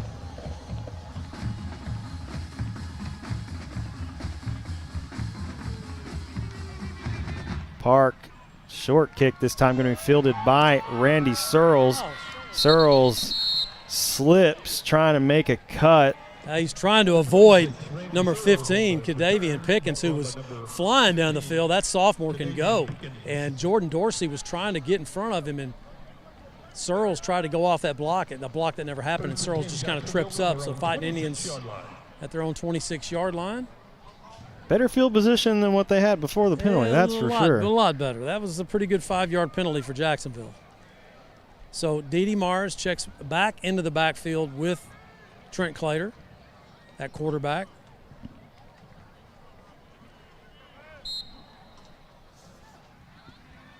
Two receivers left for the Indians. Simmons goes in motion. Clater going to hand this one off to Dede. Left side this time for Dede Mares. Pretty good pickup. Going to get about the first down marker. We'll see where they spot him. Good blocking on that left side. Jared Holman. Also Alex Parra with a pretty good clearing block right there. Getting the EAG Ford first down. Dede Mares with a 10-yard pickup. Dede able to move the chains. Under 8 minutes here remaining in the first half. Two receivers right now for the Indians. Clater going to hand this one off to Dede. Hard run around the left side. Going to pick up about 5. This is what you want to do if you're Jacksonville right here. But, ball control, take care of it, just run it right at the strength. You don't run away from fast teams. You run right at them. And Whitehouse has a lot of team speed on the defensive, at the front, and also their linebackers. That Jacksonville's been more successful tonight running right at Whitehouse, 2nd and 5. Simmons goes in motion. Clater going to hand this one off to Dede. Dede trying to find some room to run. Not much there for Dede. Going to get back to about the line of scrimmage. So we'll have 3rd and 5 now for Jacksonville. Yeah, to my point just a moment ago before that play, you saw Dede plant that foot and try to go to the outside. That's not going to happen tonight against Whitehouse. They're so fast. They get to the outside quick. You got to plant and go up. That's where Dede's finding his success. So 3rd down and 5. Jacksonville has 1 first down on this drive so far. They need to convert here. One receiver each way for Jacksonville. Clater going to hand this one off to Dede. Able to break a tackle, still fighting for some yards. Gets close to the first down marker. It's going to be 4th and 1. This is a big call here for Jason Holman on 4th and it's about a half yard right here. And Jacksonville looks like they're keeping their offense on the field, as offensive coordinator Danny Ramsey sending the play in. You're down 21-7. You're at your own 45-yard line. I like this call right here. We'll see if it works before I say I really like it.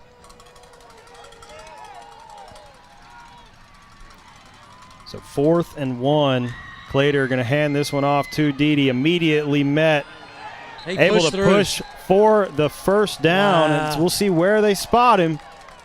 I think he got He's it. moving the chains. Yeah, he got EAG Ford first down. It was that 3rd effort.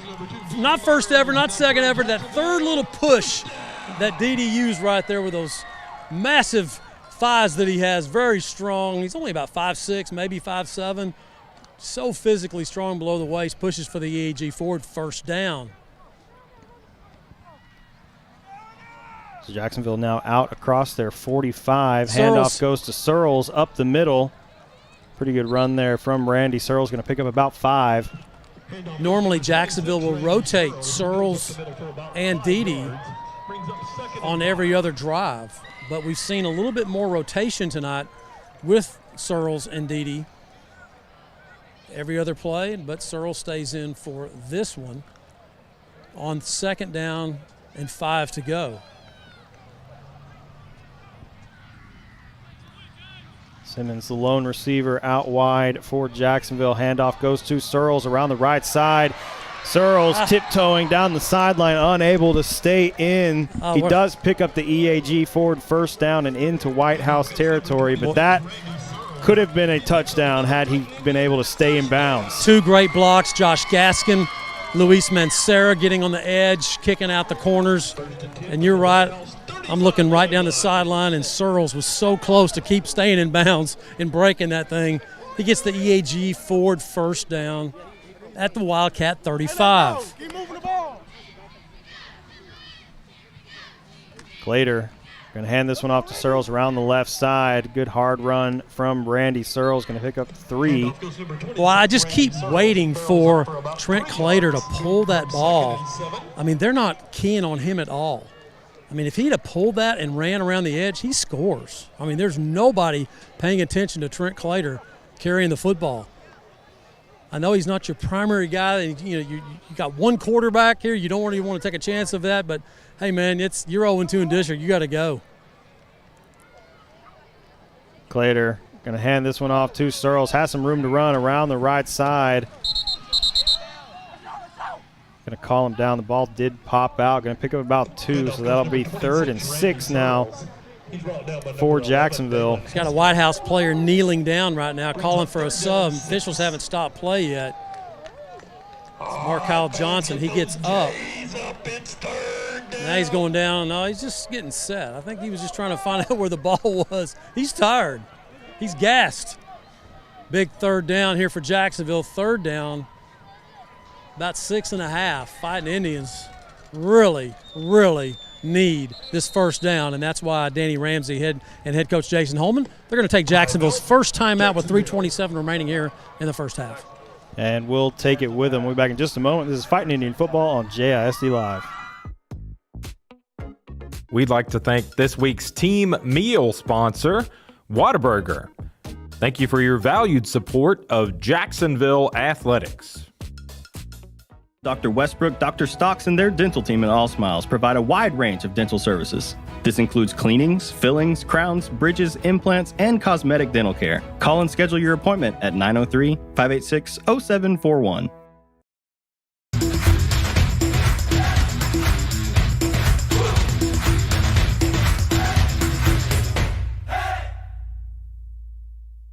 Since 1953, Hubert Glass Oil has been servicing the Texas market with the finest quality fuels and lubricants. Each batch is crafted with precision and quality tested by our in-house lab. Whether you're on the road, on the farm, or on the job, we have the right product for your needs. The honey barbecue chicken strip sandwich is delicious. It's got Welcome back to the historic Tomato Bowl after the Jacksonville timeout. Glader going to hand this one off to Dede. Nothing there for Dede. Mars immediately wrapped up by Kadavian Pickens. Wow. Jacksonville calls a timeout, and they didn't really change anything right there. They just did the handoff to Dede. Now, that's another one I wish that maybe Trent could zone read that thing and take it around the edge. He loses yardage on the play. So 4th down, 8 to go, and Jacksonville's offense will stay in the game as Whitehouse will sub in some extra guys in the secondary with a nickel package. Dede Morris in the backfield with Glader. Trent Glader trying to find some room. Now going to take off, run. I think he's going to be just short of the 1st down. He needed about another yard. Nice scramble by Trent, but he just was just short. Yeah, he's going to be about 2 yards short. I think they about a yard. Marked him a yard. About a yard. If he just kind of put his shoulder down and fought for a yard, I think he probably would have got it there. If he bends over, and again, he's 10th grade, he'll learn how to do this. before his career in Jacksonville was over. You got to know where that stake is, and you got to drop down, and you got to stick the ball out there. You've seen Mahomes do that. I mean, he's a professional, but you got to stick that ball out there and get that first down. Now, if you're Jacksonville defensively, you cannot allow Whitehouse to go down and score here. Handoff goes to Mosley around the right side, still running. Finally brought down, going to pick up a first down and get to the Whitehouse 45. Talked about in pregame, you cannot tackle around the shoulders these guys. They're physically strong as Whitehouse. You got to go down to the waist. You got to wrap up and pull and roll them. Closing in on 2 minutes here remaining in the first half. Adams looking to his left, has his man. Good tackle there from Zeke. Zeke, nice tackle. Actually going to lose a yard. See what they do after that first down? They throw that route every time. They throw a hot route to one side or the other, to the strong side mainly, after they get a big first down. So 2nd and 11 now for Whitehouse. Adams drops back, looking over the middle. This one high in the air. It's going to be caught by Cade Richardson. Just did not turn around. The Jacksonville secondary, that's the third time that the secondary is not turned around and they make the completion. Here's Whitehouse in a hurry. Whitehouse going quick. Flag does come in. Looks like it's going to be a false start. So back him up 5. I get, and that was Harrison Penn. He was there, just like Samadrick was there a moment ago in the end zone. You're right there. When that guy starts bringing his hands up, you've got to get your head around. You can't wait till the ball comes down and then try to knock it out. So after the penalty, 1st and 15, handoff goes to Mosley around the right side. Good pursuit from Jacksonville. No gain, maybe even be a loss of 1. I'm sure the people at home are really happy to hear me coaching like that. Huh? What does he know? Timeout, Whitehouse. The Whitehouse going to take a timeout. We'll take it with them back in just a moment. This is Fighting Indian Football on JISD Live. Gene Bromlow, class of 66, and his daughter Ann Farmer proudly support Jacksonville athletics. Come on over to the South Jackson Dairy Queen and get one of their world-famous blizzards. Dairy Queen, where happy tastes good. Tonight's game statistics are sponsored by Randy Gorham, CPA. Randy Gorham, CPA, the source for your accounting and income tax needs since 1984. Since 2004, Legends Old Time Burger Cafe has been the home of Jacksonville's best old-fashioned hamburgers. Hand-battered chicken strips, chicken fried steak, fries, and onion rings are the best around. Legends, home of Jacksonville's best old-fashioned hamburger. For the first day of school, for the last day of work, for the satisfaction of a job well done, for the ideas that change the world, for good times, for not so good times, for her future and hers and his, for serving our customers and connecting communities. Welcome back to the historic Tomato Bowl. 1:18 left in the first half. 2nd and 16 for Whitehouse inside Jacksonville territory. Adams unloads, looking for his man. Incomplete. Lane Hooker had his hands on it. Ball able to, I guess, hit off his hands. Incomplete. Yeah. I really thought he had the catch, but that's a good ball. I mean, you cannot ask for a better throw by JoJo Adams, that 10th grade quarterback for Whitehouse. He put it right there. Lane Hooker, their leading receiver, just didn't hang on to it. 3rd down. Big play here for Jacksonville. So 3rd and long. Adams drops back, looking to his right, has his man. Jacksonville needs to cover. Finally able to be brought down. I believe that was. So 4th down for Whitehouse, and they're hurrying here. Suarez Mosley, I believe, on the tackle there for Jacksonville. So 4th down now inside the Jacksonville 10 for Whitehouse. 4th and 4, they got to get just inside the Jacksonville 5-yard line. And we'll see what head coach Kyle Westerberger of Whitehouse decides to do. I think they're probably going to call a timeout. Maybe kick a field goal. Yeah, the sure play clock's going to get them down to about 18 seconds left. Yeah, 19 seconds. Make sure you get some points. That's what I think he's trying to do here. Fans, stay with us. We'll have the Whataburger halftime report, Randy Gorham statistics. We'll have the Jacksonville High School band, Charmers, drill team, and of course we'll have our halftime talk sponsored by All Smiles with head coach Jason Holman. Guys, that's a timeout for Whitehouse. Let's take a break.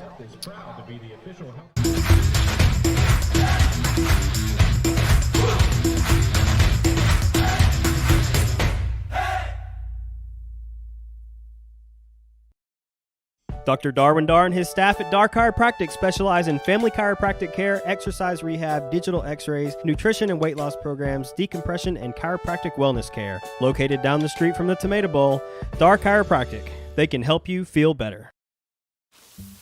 This glorious Whataburger is yours. A few minutes ago, it didn't even exist. Why? Because every Whataburger is 100% fresh beef and made to order.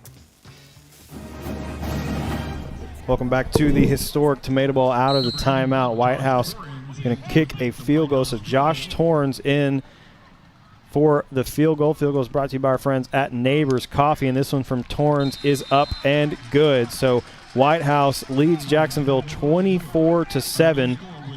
We'll take a short break and come right back. This is Fighting Indian Football on JISD Live. Passing the competition by leaps and bounds.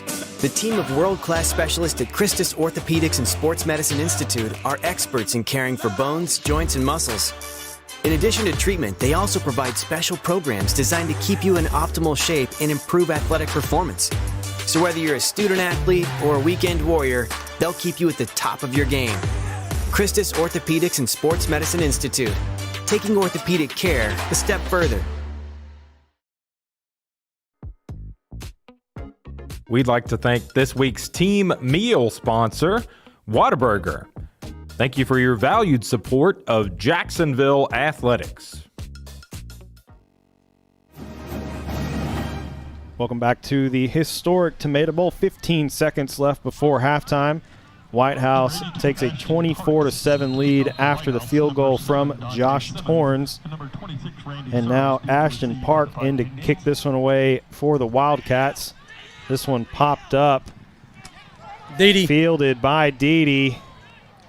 Good pursuit there from the kickoff coverage. Kadavian Pickens on the tackle. Late flag comes in.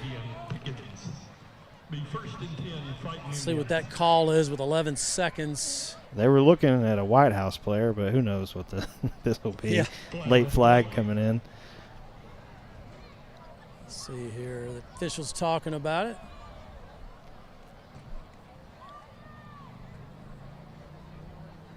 Illegal blocking him back. Number 16 on the receiving team. Gonna get Jordan. Gonna go against Jordan Dorsey.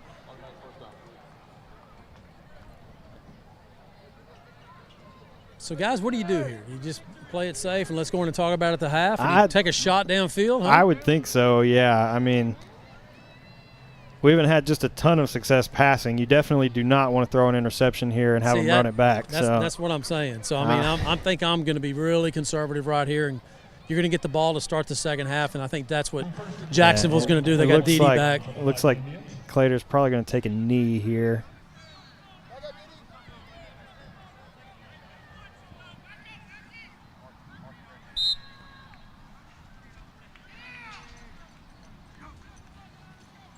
Clater does take a knee, so that'll do it for the first half of play. Whitehouse leading Jacksonville 24-7 at the half.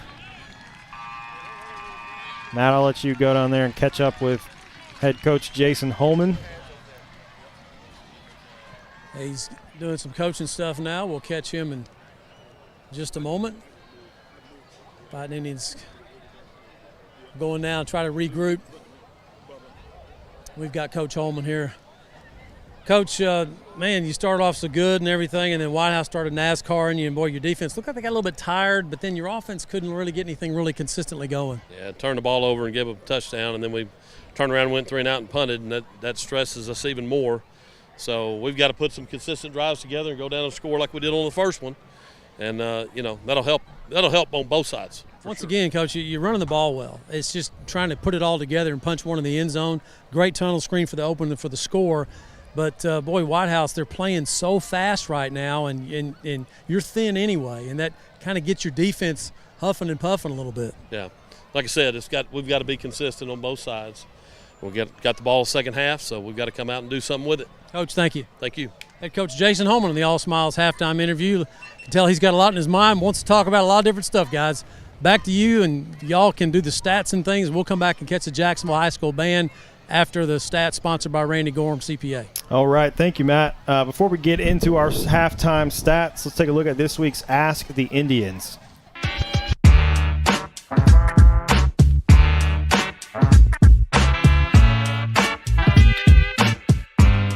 Cooper Kupp. I'm going to say on BK Metcalf. Patrick Mahomes. George Pickens. Lamar Jackson. I'm going to have to go with Lamar. Patrick. Brandon Aubrey. Patrick Mahomes. No. Derrick Henry. Debo Samuel. I'll say Patrick Debo. Mahomes. CJ Stroud. Joe Burrow. Overrated. DK Metcalf. Dak Prescott. Jalen Ramsey. Dak Prescott.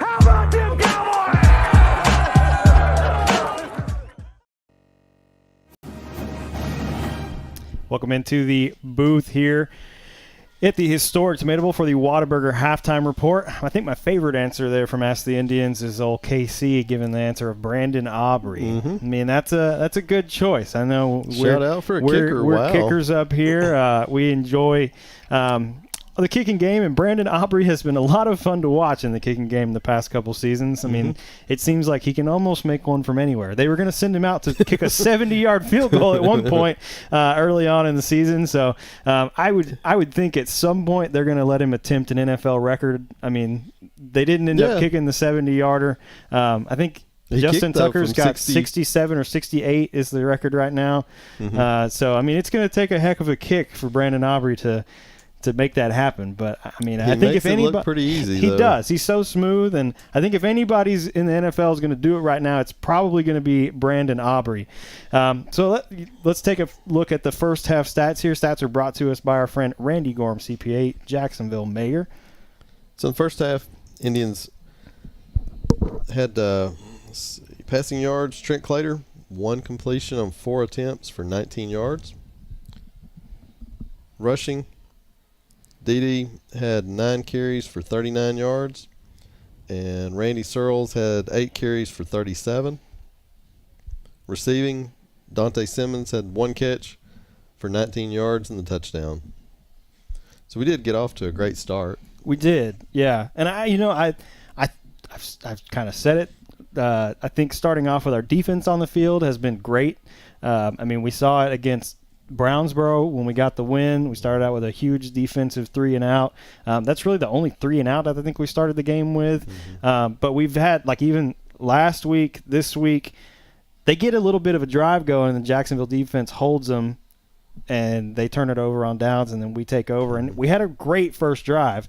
Or actually, I think we punted on the first drive. I think it was our second drive after the punt, the snap that went over the punter's head, where we were able to go in and score.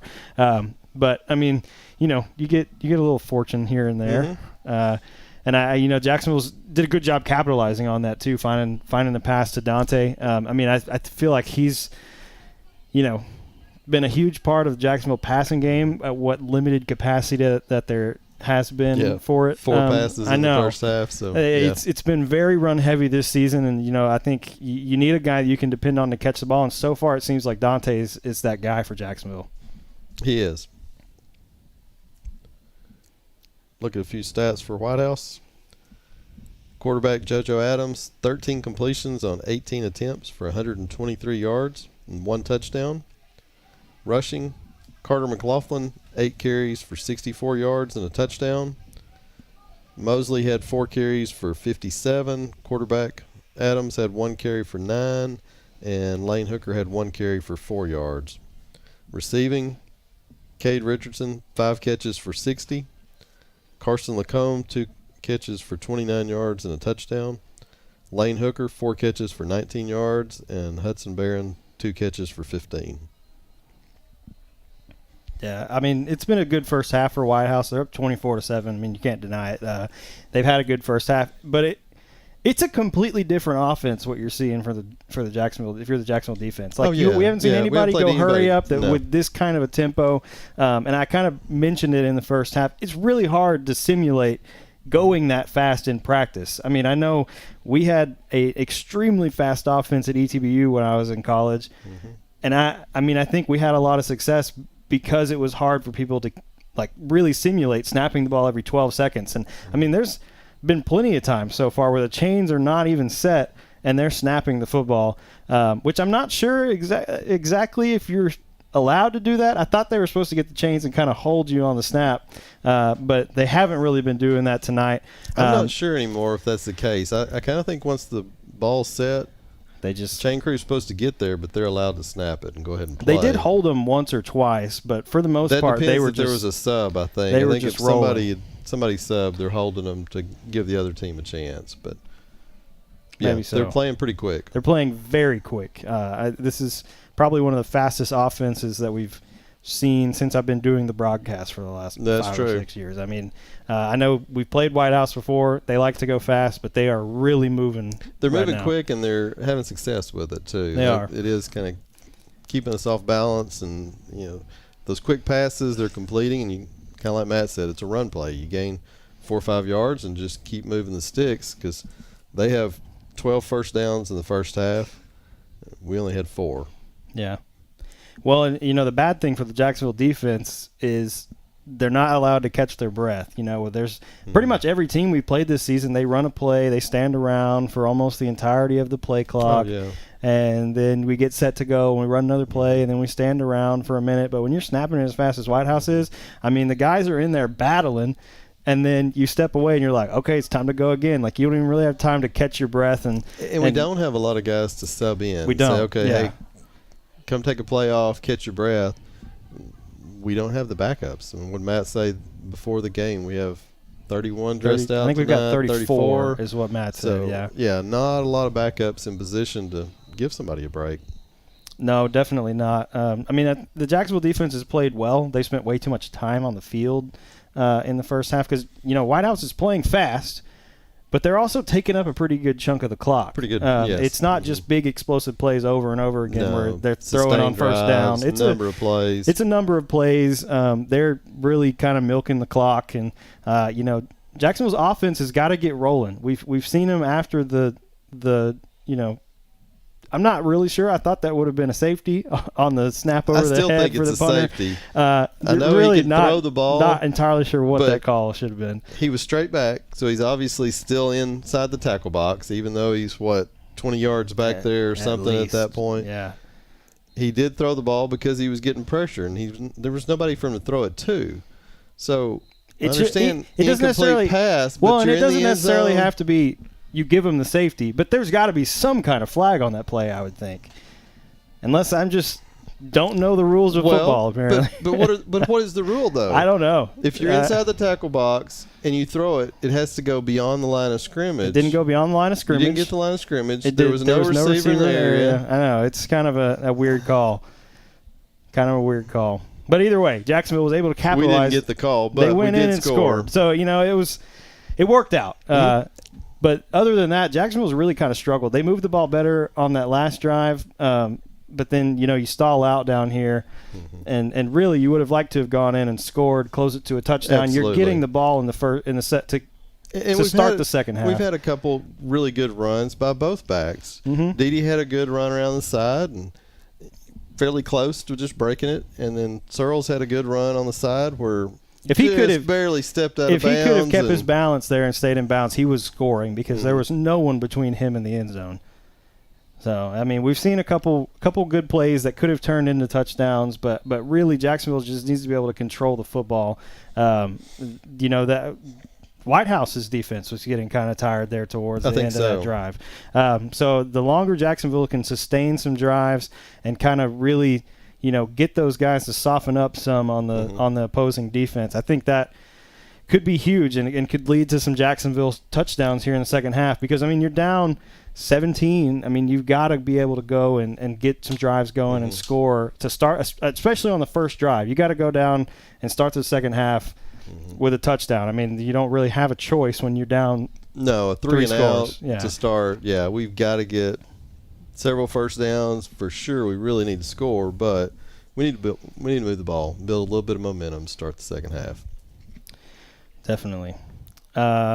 Whitehouse band, it looks like, is getting close to wrapping up their halftime performance. Did we have any other stats that we wanted to look at for the first half?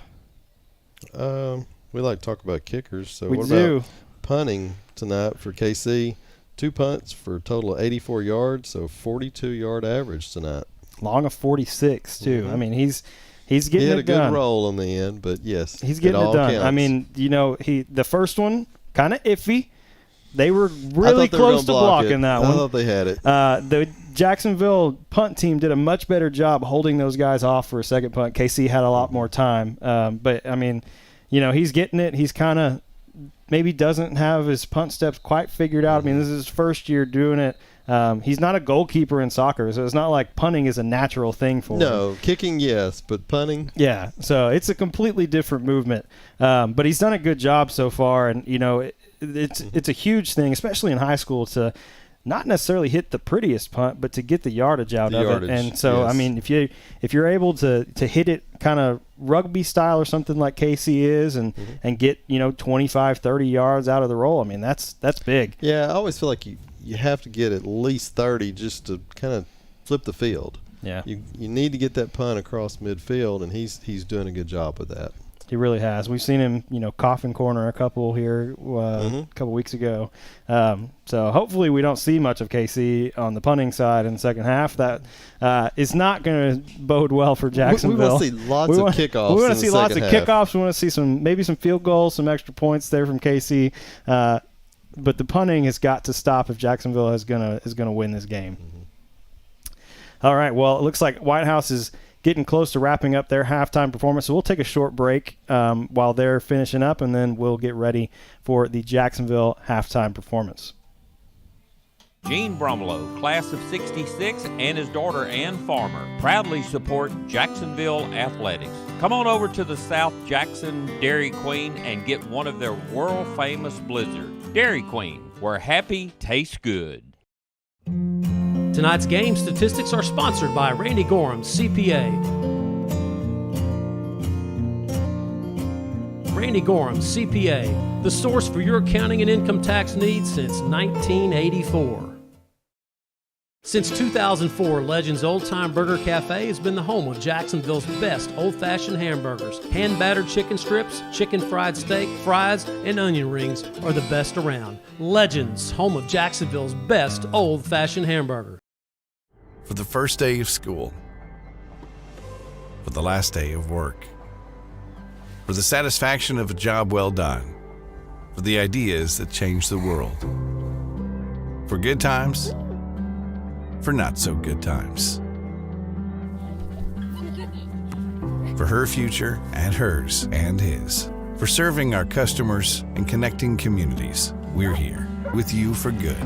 Austin Bank, with you for good.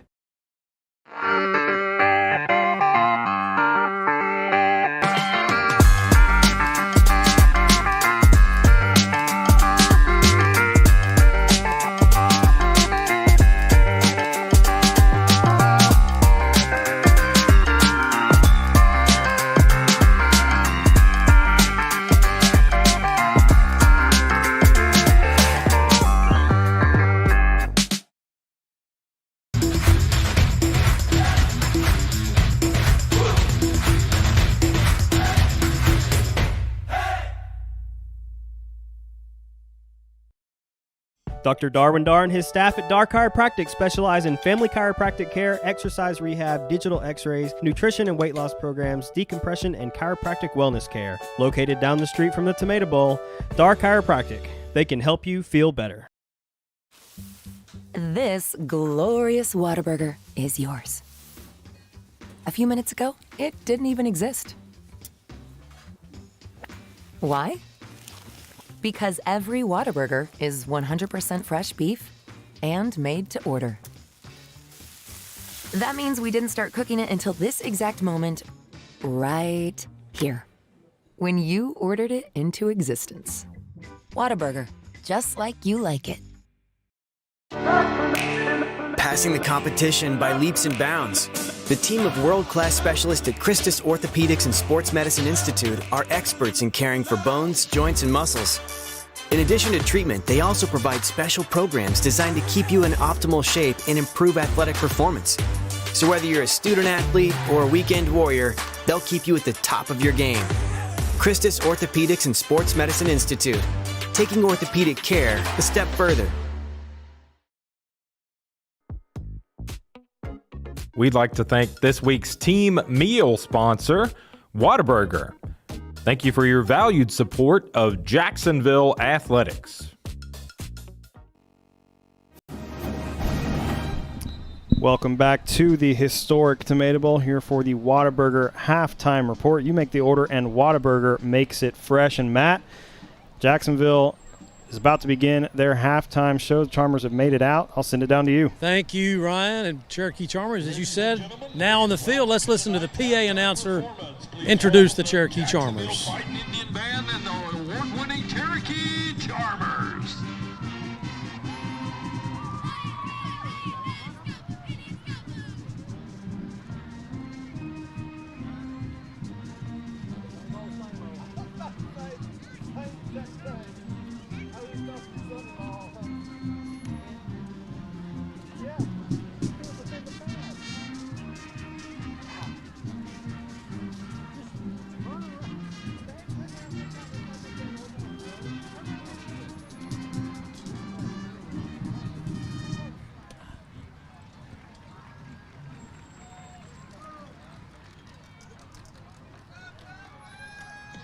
Charmer sergeants for the 24-25 school year are Sergeant Kirsten McDaniel, Sergeant Kaylee Galvan, Sergeant and Chaplain Melody Scruggs, and Head Sergeant Hazel Modesto.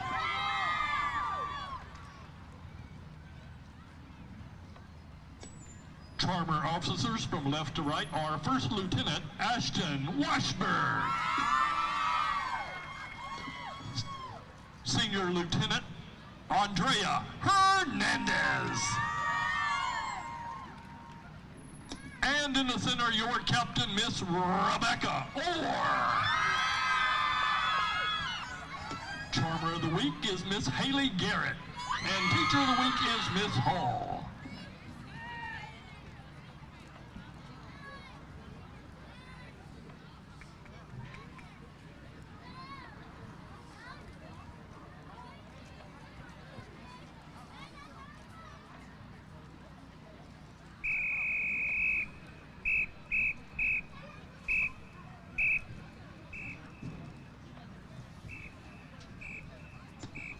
Tonight, the Charmers would like to dedicate their dance to those affected by breast cancer. We are with you and praying for you. Now, please enjoy our palm routine to Confident.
The Charmers would like to thank our district level sponsor, Say Plastic, Raw Iron Gym Jacksonville, and Rockin' J Land Services. The Charmers are under the direction of Miss Cassidy Pinkston and Tiffany Alexander. Ladies and gentlemen, the award-winning Cherokee Charmers. Another outstanding performance by the Cherokee Charmers. Now the Jacksonville High School Twirlers take the field. And now, introducing the Jacksonville Indian Majorettes, directed by Brian G. Officers are Senior Lieutenant Angeles Grimaldo, First Lieutenant Andrea Tavera, and your captain, Juliana Salazar. Twirler of the week is Logan Fontenot.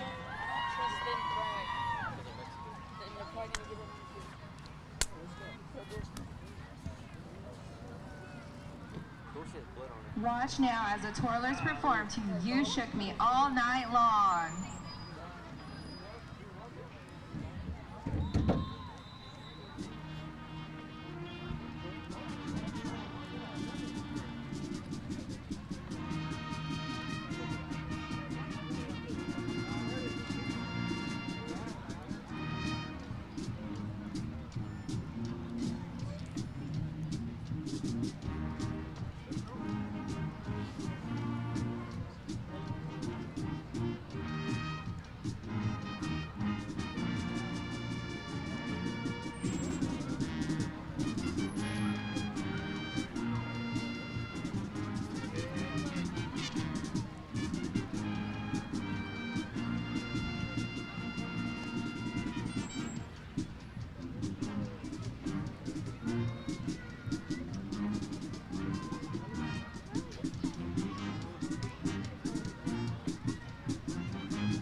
Jacksonville High School Majorettes with their halftime performance here at halftime Tomato Bowl, where Whitehouse leads Jacksonville by a score of 24-7.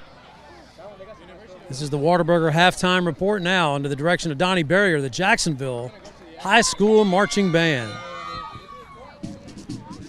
And now, JISD is proud to present the Jacksonville Fighting Indian Band.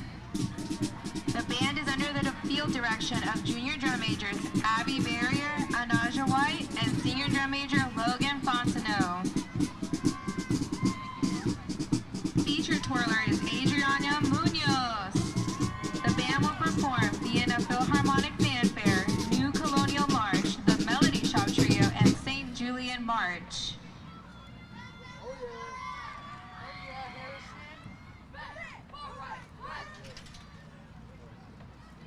Now at the center of the field, one of the most decorated military marching bands in the state of Texas. That classic look, that awesome sound, that cry heard across the land. Run! The Jacksonville Fighting Indian Band.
right here, man. No, go ahead.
Thank you.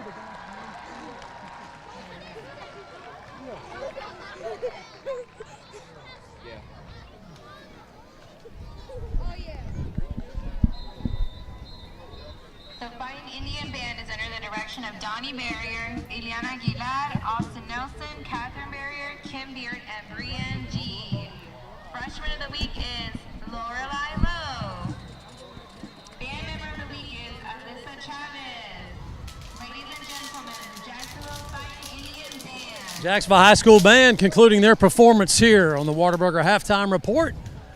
Whitehouse leads Jacksonville by a score of 24-7. Both teams getting ready to come back on the field. Jacksonville will get the football to start this third quarter. Some scores of interest around the district. Texas High leading Marshall at the half by a score of 27-14. That ball game most likely for the district championship. Down in Nacogdoches, they got a good one down there. Hallsville leading Nacogdoches 21-7. That's a big game for both of those teams that both have one win in district, trying to get win number 2.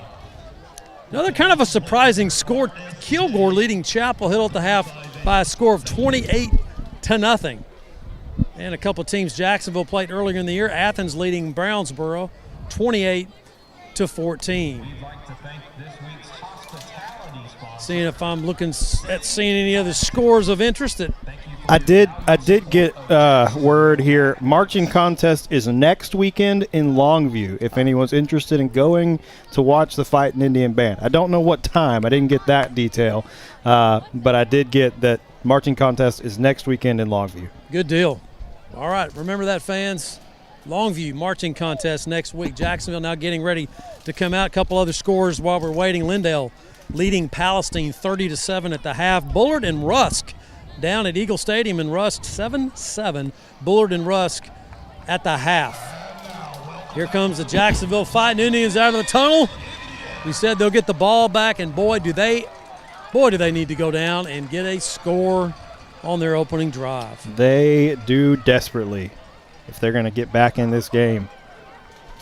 Well, Whitehouse, as we talked about in pregame, they're a good football team. I mean, yeah, they are. Yeah, they've had some problems this year, but they've only had the 2 wins.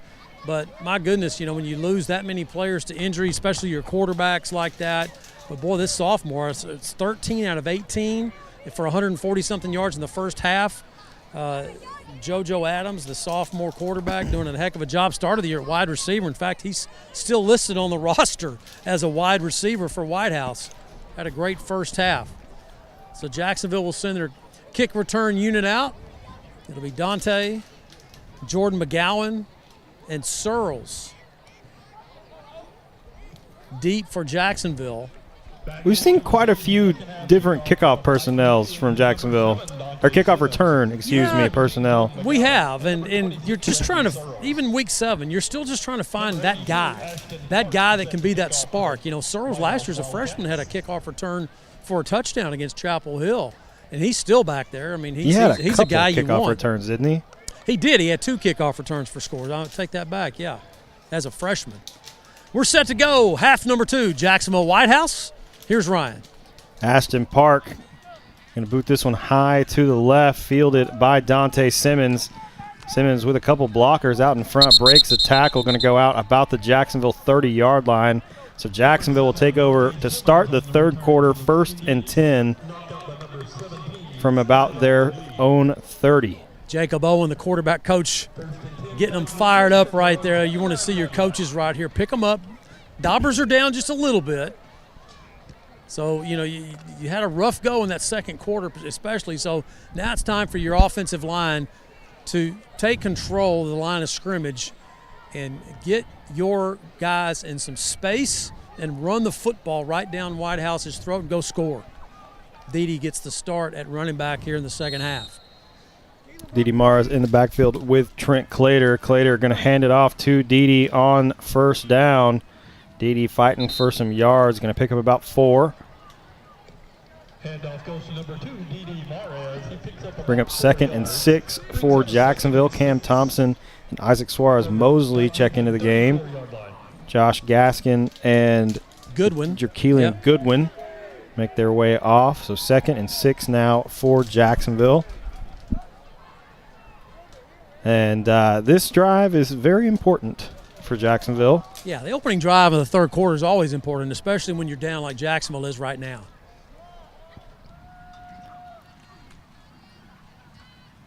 Clater trying to find Dante Simmons. This one picked off, going to go the other way. Same thing. And Caden Mackey goes in for the Whitehouse touchdown. I think that big tear and rip that you just heard was Jacksonville taking that little flat pass out of the playbook. Just ripped it out. Second, pick 6. Same play. Jacob Owen coaching up Trent Clater right in front of me right here and trying to keep his confidence up. Man, that hurts. Extra point from Josh Torrens is up and good. So that makes the score now 31-7. Whitehouse over Jacksonville. We'll take a short break and come right back. This is Fighting Indian Football on JISD Live. Dr. Westbrook, Dr. Stocks, and their dental team at All Smiles provide a wide range of dental services. This includes cleanings, fillings, crowns, bridges, implants, and cosmetic dental care. Call and schedule your appointment at 903-586-0741. I'm Matt Montgomery. For over 40 years, my business has helped people manage their money and organize their financial life. I'm a registered investment advisor with the state of Texas and chartered financial consultant. Whether you need portfolio management or comprehensive financial planning, I can help you. Call me for a free consultation. Since 2004, Legends Old Time Burger Cafe has been the home of Jacksonville's best old-fashioned hamburgers. Hand-battered chicken strips, chicken fried steak, fries, and onion rings are the best around. Legends, home of Jacksonville's best old-fashioned hamburger. Welcome back to the historic Tomato Bowl. Whitehouse able to punch one in quickly off the pick 6. 11 minutes left in the third quarter. They now lead Jacksonville 31-7. Ashton Park in to boot this one away for Whitehouse.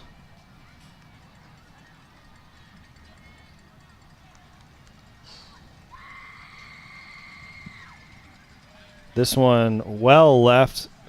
Going to go out of bounds. So we'll have a flag come in. Jacksonville will get some good field position to start this drive. Yeah, they'll move it to the 30. Well, if there's, something that you say, what is something you really don't need to happen to start the opening of the second half? We just saw it. Well, and that's back-to-back weeks that we've fumbled or thrown a pick 6. That's like the first play. First play last week. That was the third play. That was the still third early play. On the first drive of the opening drive of the second half. Yep. Searles checks into the backfield with Gaskin as the H-back. Two receivers wide left for Jacksonville to start this drive. Clater going to hand this one off to Searles, trying to find some room to run. Not much there for Randy Searles. Well, he ran right into the back of one of his offensive linemen right there, and I believe it was Javon Rangel.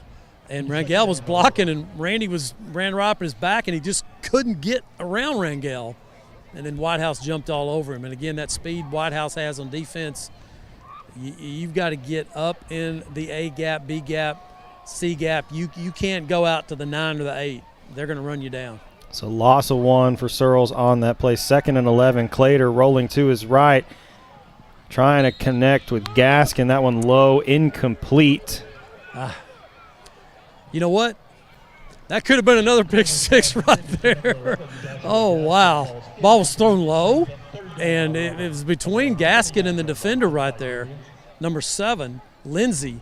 And, Lindsey's already has 1 pick 6, and he almost had another one right there. He kind of got tripped up a little bit as the pass that Trent was throwing wasn't too bad. Trent was throwing it away toward the sidelines. But how about Jacksonville going to the well with that same play that they've had 2 pick 6s on, huh?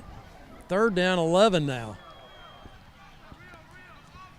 2 receivers left for Jacksonville. Searles in the backfield with Clater. Clater going to drop back, has some pressure, going to fire this one downfield, trying to find Dante Simmons. This one too far out in front, incomplete. So 4th down now for Jacksonville. Simmons got tripped up. I thought we might see a flag. Official reached down to his belt to pull it, and then he just kind of slowly dropped his hand, seeing that it was an uncatchable football. So here's KC Cardenas now.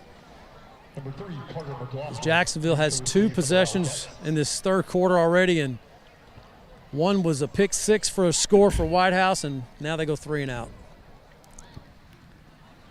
So KC in to punt this one away for the Indians. Didn't catch it. Able to get a foot to it, but not much. Whitehouse touched it. Gaskin back on it. Yeah, that should be Jacksonville football. They touched that football, Whitehouse did. And Jacksonville fell on it. Come on now, let's see the call, ref. That was clearly touched by Whitehouse. KC's dropped the ball, got the kick away, and it bounced about 3 yards past the line of scrimmage, and it hit a Whitehouse. Well, a Whitehouse player, like he was going to pick it up, he touched it, and then Jacksonville fell on it. Referees, I'm not even sure if they're so there's no block. Quite sure. Oh, come on, ref. Now Whitehouse signaling that way. It wasn't blocked. There was. I mean, if it was a block, I could see that, but nobody blocked it. It was a clean punt, not clean. It wasn't clean. It wasn't clean, but nobody got it off. But nobody blocked it. There was no contact by the Whitehouse on it, so it should be Jacksonville's ball, because Whitehouse. I mean, it clearly hit him in the hand. Oh, wow. That's just like that guy throwing it out of the end zone a minute ago. I do not understand that call, and Jason Holman doesn't either. How does that happen? I do not agree with that call. That should be Jacksonville ball. Man.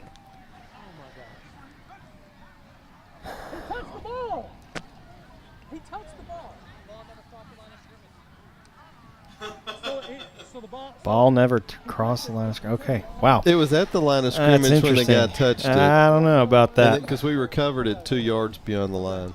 All right, so the official said that he touched the ball before it went past the line of scrimmage, which I don't think that's true. Does that matter, though? Yes, it does. It matters. If you touch it behind the line of scrimmage, it doesn't matter.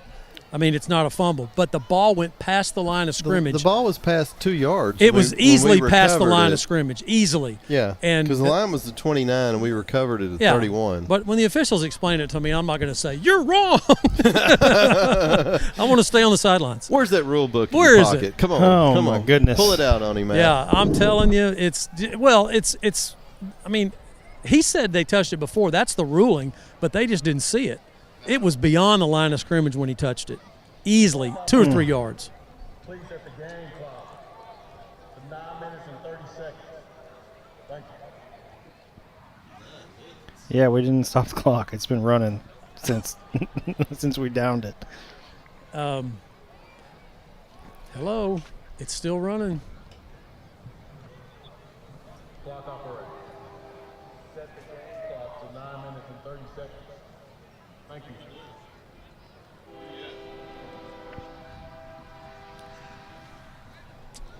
I think it was such an odd play. It just caught the officials off guard, and I don't think whoever was responsible for seeing where the ball was touched did not apparently know exactly what the line of scrimmage was.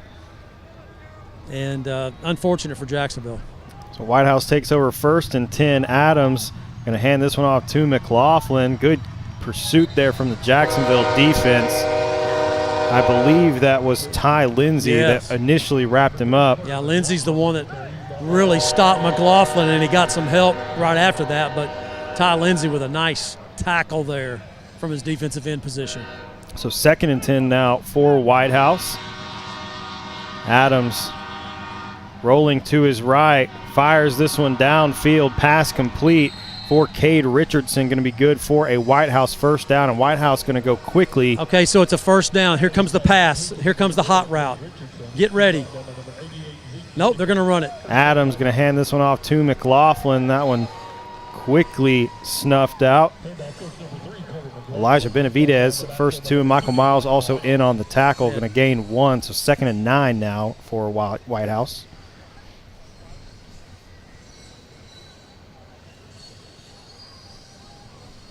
Two receivers left, one right for the Wildcats. Looks like Mosley at the back now for Whitehouse.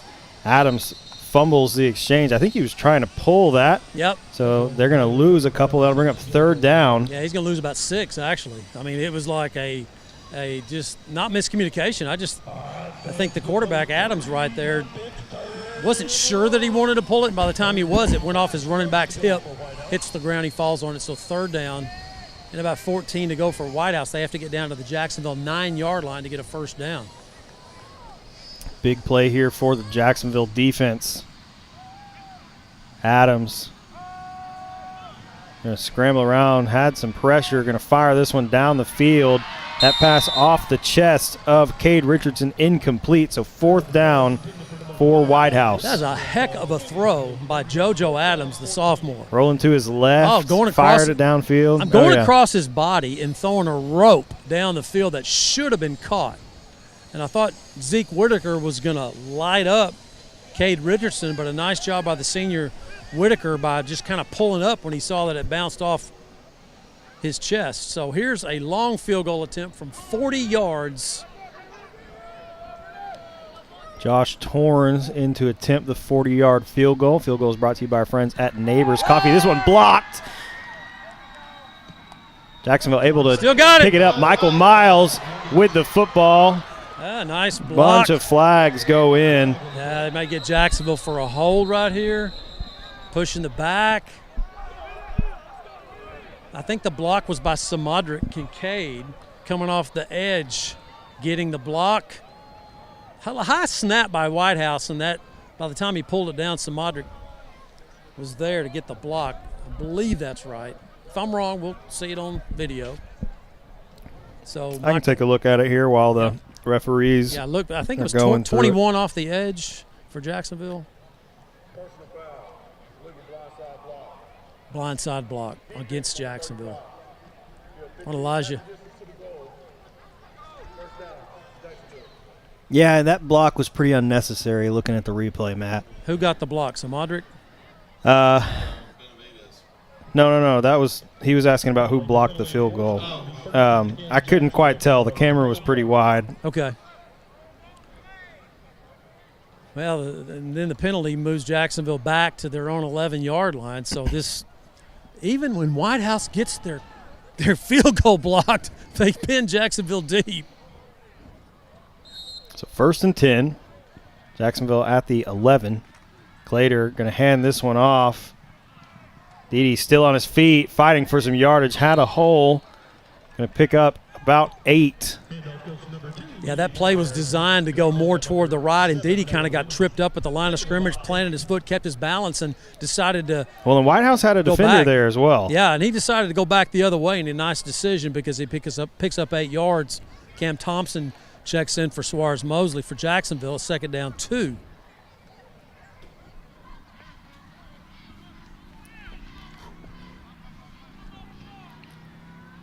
Morris in the backfield with Clater. Handoff goes to Dede around the left side. First down. Going to be good for an EAG Ford first down. Enough for a Fighting Indian first down. So 1st and 10 for Jacksonville out across their 20 now, out to the 21. So just enough there for first down yardage. Just that was barely. Pretty close. Yeah, I thought he got more than that. I thought he did too, tough but spot. I guess where the spot was, it was pretty close. But 1st and 10 for Jacksonville. Dede in the backfield with Clater. Clater going to hand this one to Dede. Dede able to cut back, has a hole with some room to run. Pretty good pickup there for Dede Mares. Nice cut off the block of Luis Mancera, having a few words with one of those DTs, Markyle Johnson. They're okay. I think they were just exchanging cell phone numbers. You know, texting. They would say, what's your number? So pick up a 6 there for Dede. 2nd and 4 now for Jacksonville. Simmons, the lone receiver, out left. Clater gets the snap, going to hand it off to Dede around the left side. Goes Dede, upended, going to pick up about 2. So bring up 3rd down for Jacksonville. Thompson checks in for Jacksonville, the sophomore tight end for Goodwin. 3rd and 2. This drive started at the Jacksonville 11-yard line, so that's some good runs by Dede. Need to convert here, keep this drive going as we go toward the 5-minute mark here, under 5 minutes now in the 3rd quarter, fast-moving 3rd quarter. Clater going to hand this one off to Dede. He has some room to run down the right side, needs to get first down yardage. He does. EAG Ford first down out across the Jacksonville 35 goes Dede Mares. Just running behind Mancera and Rangel, both pulling on that play, and I like the way Dede just finds his big offensive lineman. He kind of hides behind him. Got tripped up when he didn't have the first down. He kind of got tripped up, kept his balance. Knifes forward for that EAG Ford first down. Searles checks into the backfield for Jacksonville. Randy Searles in the backfield now with Trent Clater. Dante Simmons, the lone receiver, out wide left. Handoff goes to Searles around the left side. Whitehouse with several guys there, able to bring him down. Going to get about 3. Number 26, Randy Searles, picks up about 2 yards, brings up 2nd and 8 from the old 39-yard line. You know, this is the kind of drive that you like when the score's closer, but, you know, a time-consuming 89-yard drive, it started at the 11. You know, you got to have some bigger plays than that if you want to get back in this game. You're down 31-7. But this is what Jacksonville does. This is their offense, running the football. So this handoff going to go to Searles around the right side. Searles trying to find some room to run, makes a couple guys miss, breaks a couple tackles, gets to the first down marker. We'll see where they spot him. Looks like he got it. And he does. They move the run. chains.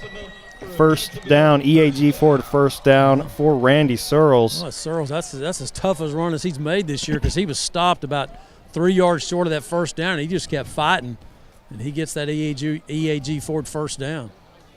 So Jacksonville moves it out across their 45 now. Handoff going to go to Dede up the middle.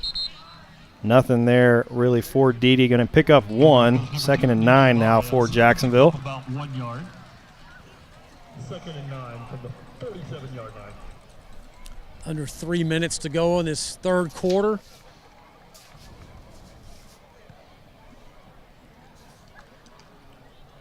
It's been a pretty quick 3rd quarter with all the running.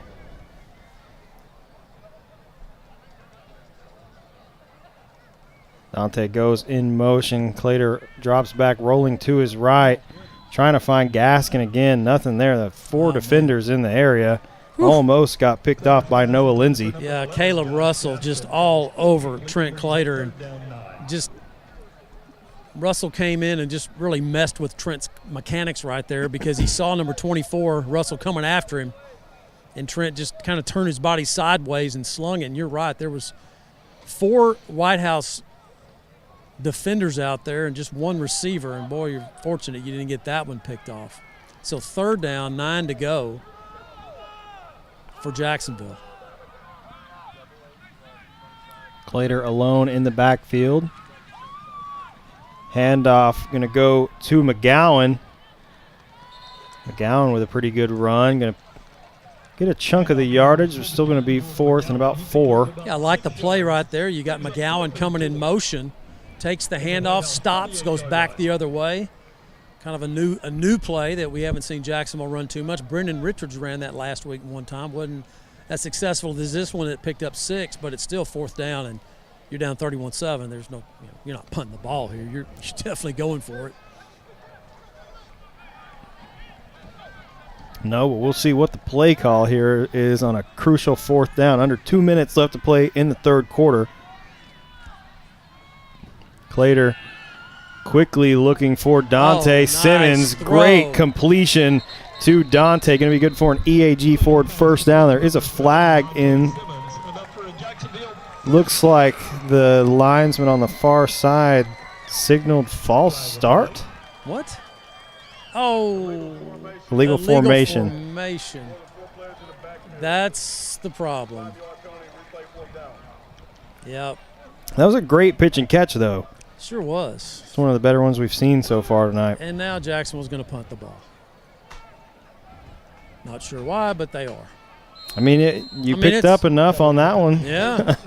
I think you down 24, you kind of need to go for it.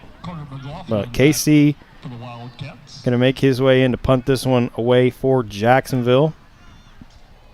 And Whitehouse is pinning their ears back. They're coming.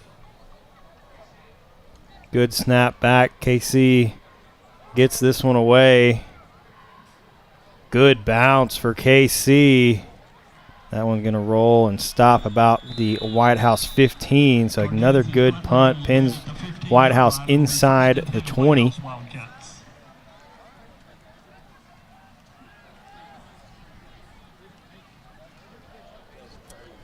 Yeah, that really was a good pitch and catch right there. That's a nice throw by Trent Clater.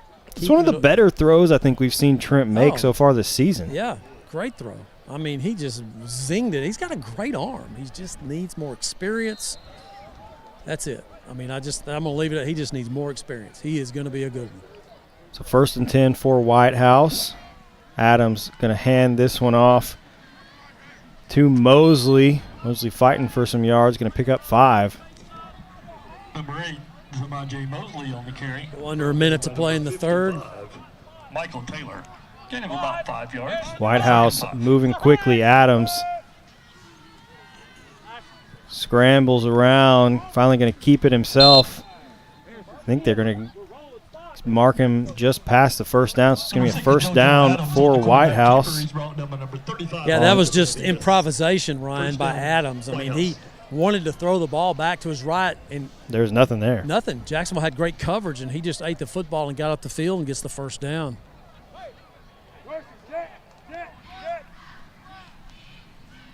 Mosley still the back in with JoJo Adams.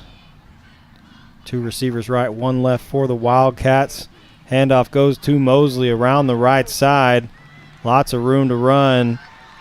Still going. Jacksonville needs to make a tackle. He's finally able to wrap him up, bring him down, but a big gain for Zamaje Mosley. Handoff to number 8, Zamaje Mosley. Well, Jacksonville lunged at him at the line of scrimmage, and you can't lunge. You got to keep your feet. 1st down, Whitehouse going fast. That's going to do it for I didn't think they got that play off, but Mosley around the right side going to finally be brought down. I think he's got 1st down yardage. They didn't even have the chain set yet. Well, how can you tell with these referees? I mean, they're calling a different game than what we're watching. I'm sorry. We've seen some strange stuff tonight by this officiating crew. So it looks like they are going to mark him for a 1st down. That's going to be the end of the 3rd quarter. Whitehouse leads Jacksonville 31-7. We'll step away for just a moment. This is Fighting Indian Football on JISD Live. Dr. Westbrook, Dr. Stocks, and their dental team at All Smiles provide a wide range of dental services. This includes cleanings, fillings, crowns, bridges, implants, and cosmetic dental care. Call and schedule your appointment at 903-586-0741. Since 2004, Legends Old Time Burger Cafe has been the home of Jacksonville's best old-fashioned hamburgers. Hand-battered chicken strips, chicken fried steak, fries, and onion rings are the best around. Legends, home of Jacksonville's best old-fashioned hamburger. That 100% beef Whataburger takes two hands and all of your attention. So yeah, now's the time to sneak that fry. Good thing there's plenty to savor. Good thing there's Whataburger. Gene Bromlow, class of 66, and his daughter Ann Farmer proudly support Jacksonville athletics. Come on over to the South Jackson Dairy Queen and get one of their world-famous blizzards. Dairy Queen, where happy tastes good. Tonight's game statistics are sponsored by Randy Gorham, CPA. Randy Gorham, CPA, the source for your accounting and income tax needs since 1984. Welcome back to the historic Tomato Bowl for the start of the fourth quarter. Whitehouse down to about the Jacksonville 15. McLaughlin now the back with Adams. Two receivers left, one right for the Wildcats. Adams gonna fake the handoff, finds his man around the left side. Finally upended. Great tackle. Richards. Hudson Barron on the reception. Jacksonville's Brendan Richards, the senior, came up and just took Hudson Barron to the turf quickly right after he caught that football because he had a convoy of blockers in front of him. Second down, pick up a 3. Second 7. Whitehouse now inside the Jacksonville 15. Adams going to hand this one off to McLaughlin, trying to find some room around the left side. Nothing there. Going to pick up a couple. That'll bring up third down. For about a 2-yard gain.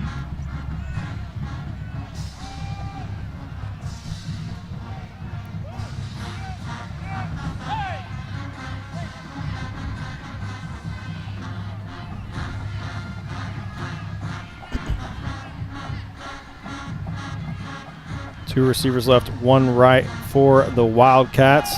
Adams heaves this one up. Fade ball going to be caught in the corner of the end zone for the touchdown by Carson Lacombe. He's their leading receiver.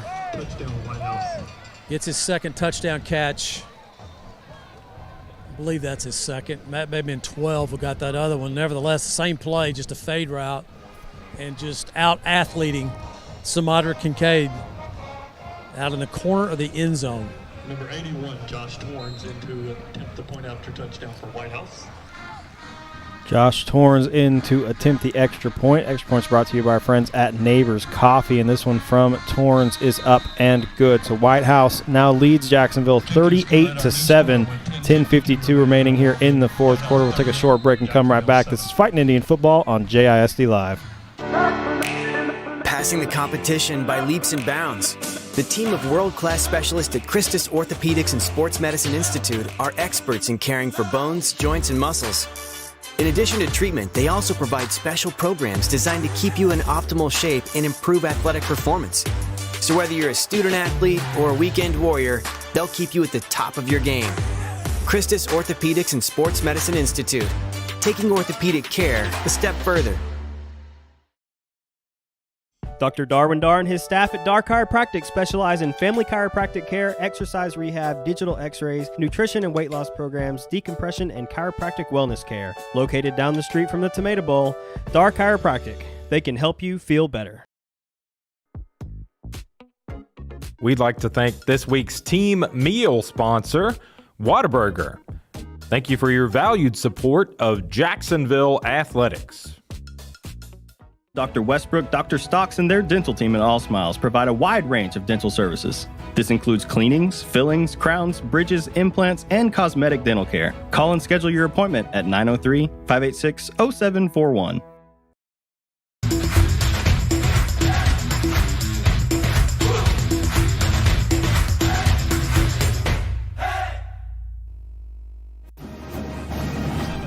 Welcome back to the historic Tomato Bowl. 10:52 remaining in the fourth quarter. Whitehouse now leads Jacksonville 38-7.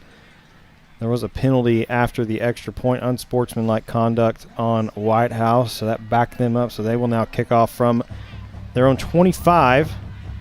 Ashton Park in to boot this one away for Whitehouse.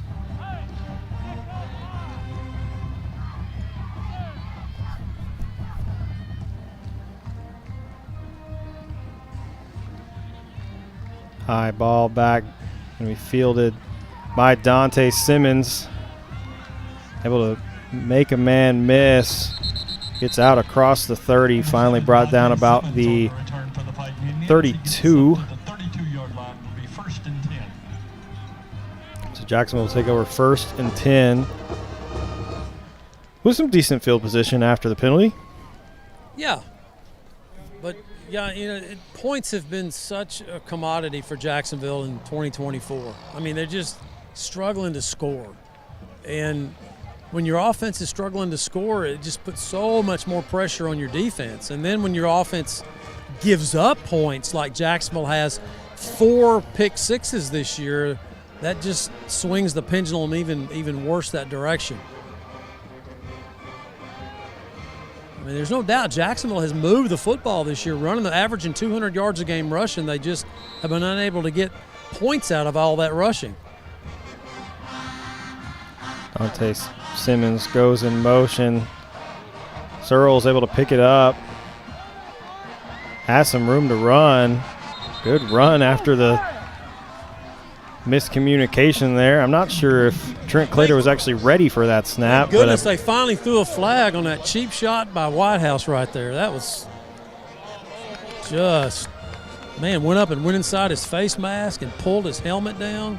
I think they're going to spot, which I know there's a penalty, so Jacksonville should have a first down either way. But that was a heck of a run there from Randy Searles. Well, Trent Clater just was not – he was looking the other way when the ball came back. You've got to stay – you don't have to turn your head and look, okay? You've got to keep looking at that center. But, I mean, that could have been 1st and 26, and Randy Searles still would have picked it up. So, heck of a run from him. After the penalty, it pushes it out across midfield down to the Whitehouse 42. So, Jacksonville with an EAG Ford first down. Yeah, I'm not sure why Trent turned his head there, but thank goodness Randy Searles picked it up. Clater going to hand this one off to Searles. Not much there for Randy Searles. I think they're going to give him 1, so it'll be 2nd and 9. Gain of about 2 yards. Misdirection, just plant that foot, come back. You take the handoff like you're going to the right, and you plant, come back to the left. Whitehouse has stayed home nicely right there, only gives up a yard, 2nd and 9. As we'll go under 10 minutes remaining in the ball game.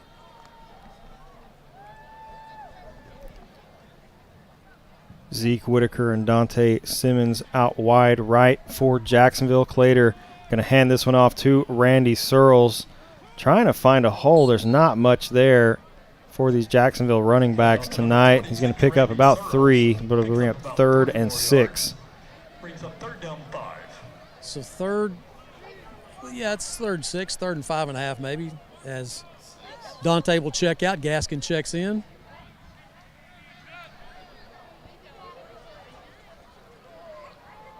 Yeah, we were talking about points earlier, and one game Jacksonville they scored the 31 points against Brownsboro, but since then they've only had 2 scores in one other game. Here we go. Searles gets the handoff up the middle. He goes. Good run. Still fighting for some yardage. That's going to get the first down, the EAG Ford first down. Great run there from Randy Searles to pick up the first down. That'll push the ball out near the Whitehouse 30. Good effort by Searles right there. Getting those 5 or 6 inch size hole that he can squeeze through. And just kept churning for the first down. Clater going to hand this one off to Searles. Around the right side goes Searles. Has some room to run. Gets tripped up. I'm not sure if I think he got tripped up by Whitehouse or if he tripped over Luis. He tripped over Luis. Luis was trying to get that kick out block, and Searles just was he felt himself about to get caught from behind. Somebody was coming from the backside for Whitehouse to make the tackle, and he tripped over Luis, but does pick up some. About 6, second down 4. 2 receivers left for the Indians. Dede in the backfield with Claytor. Handoff goes to Dede around the right side. Lots of room to run. Finally pushed out inside. Actually, I think they're going to spot him right at the 10-yard line, but a good EAG forward first down for Dede. Good patience by Mares, something he's really excelled at his senior year, waiting for that block to develop, and he gets it from Luis, gets the first down. So first and goal now for Jacksonville. Dede still in the backfield with Trent Claytor. High snap, Claytor able to bring it down, gets the handoff to Dede around the left side, and Dede Mares in for the score. Fighting Indians get the 10-yard run by Dede Mares. Get on the board for their second score of the game. They scored early, and now they're scoring kind of late.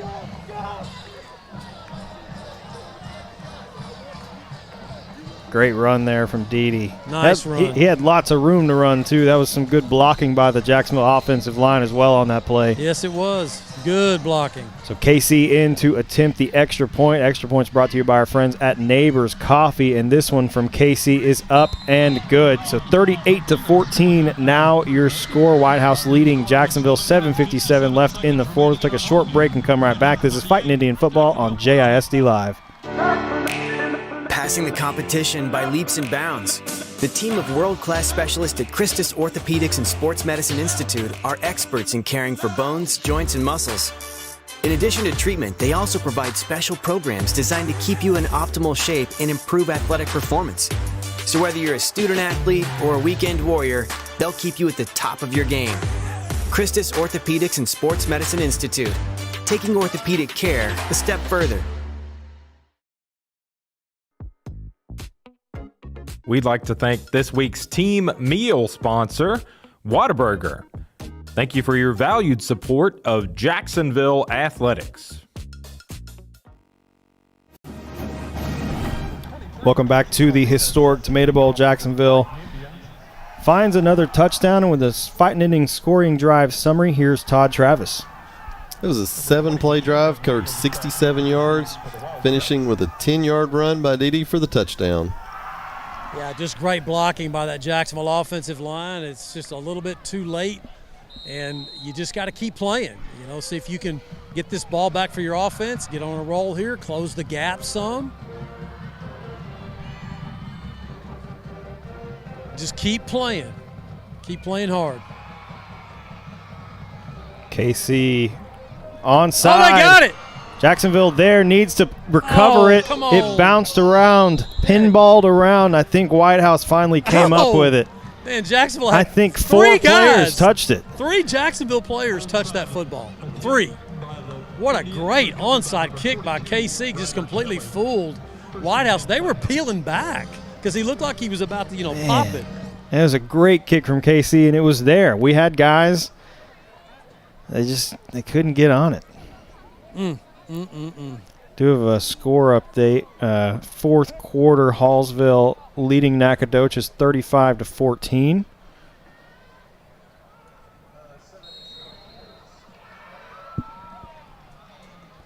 So Whitehouse takes over 1st and 10 from just inside their own half. Lane Hooker gets the pitch around the left side. He goes. I'm going to pick up about 8. Handoff goes to number 1, Lane Hooker. He's pushed out of bounds. Enough for Whitehouse first down. Correction gain of 7. It's going to be 2nd and 2 now for Whitehouse across the Jacksonville 45. 2 receivers right, 1 left for the Wildcats. Adams going to fake the handoff, looking downfield. Jordan Dorsey was there. There it is. Going to get a hold, I think. Yeah, you heard Coach Ramsey say, throw the flag. It was clearly a holding. Sometimes you just got to ask for it, I guess. Yeah, I guess so. Caleb Toombs. In this kind of ball game, the officials are probably just going to let stuff go unless the coaches get on them like that right there. Clearly a hold. A very loosely called football game and with some strange decisions that we're going to have to check the rule books on. Okay, the punter throwing the ball, intentional grounding the ball out of the end zone. I mean, it's not going to change the outcome of this game, not, but I just want to know because I am very confused. I thought that should have been a safety. I thought we should have recovered that punt earlier that they touched. 2nd and long now. Pass complete to Hooker. Fumble. Ball comes out. Jacksonville, I think, was first on it. Yep, Jacksonville gets the ball. Jacksonville football. Fighting Indians recover. Didn't see who got it. Michael Miles is the last guy coming up. Who'd you catch that? Who'd he say? I am not sure. I think Miles came up with that one. I'm pretty sure he recovered it. When you look here on the replay, you can see it on the board, Matt. There we go. I'm squinting. I believe that was Calvin Boyd that first jumped on it. Okay, well, that must be who he said, number 60, Calvin Boyd. So Boyd with the recovery. Fighting Indians get their first turnover tonight. Whitehouse has 2, but they were costly ones for Jacksonville because both of them were pick sixes. So 1st and 10 for Jacksonville after the fumble at midfield. Dede in the backfield with Clater. Handoff goes to Dede. Good room to run there for Dede. Mares going to pick up 9. It'll be 2nd and 1. Just keep playing hard. That's all you can do at this point. And score. Strong. This Jacksonville offense just needs some confidence that they can score. They've not had a whole lot of luck getting into the end zone this season. So anything that you can take positive out of the end of this game is huge. Handoff goes to Dede once again. Dede has some room to run, breaks a tackle around the left side. Going to be good for an EAG Ford first down. Yeah, good hesitation that time by Dede, getting up a little slow. Flags are coming in. Uh-oh, what's the flags? What is the flag?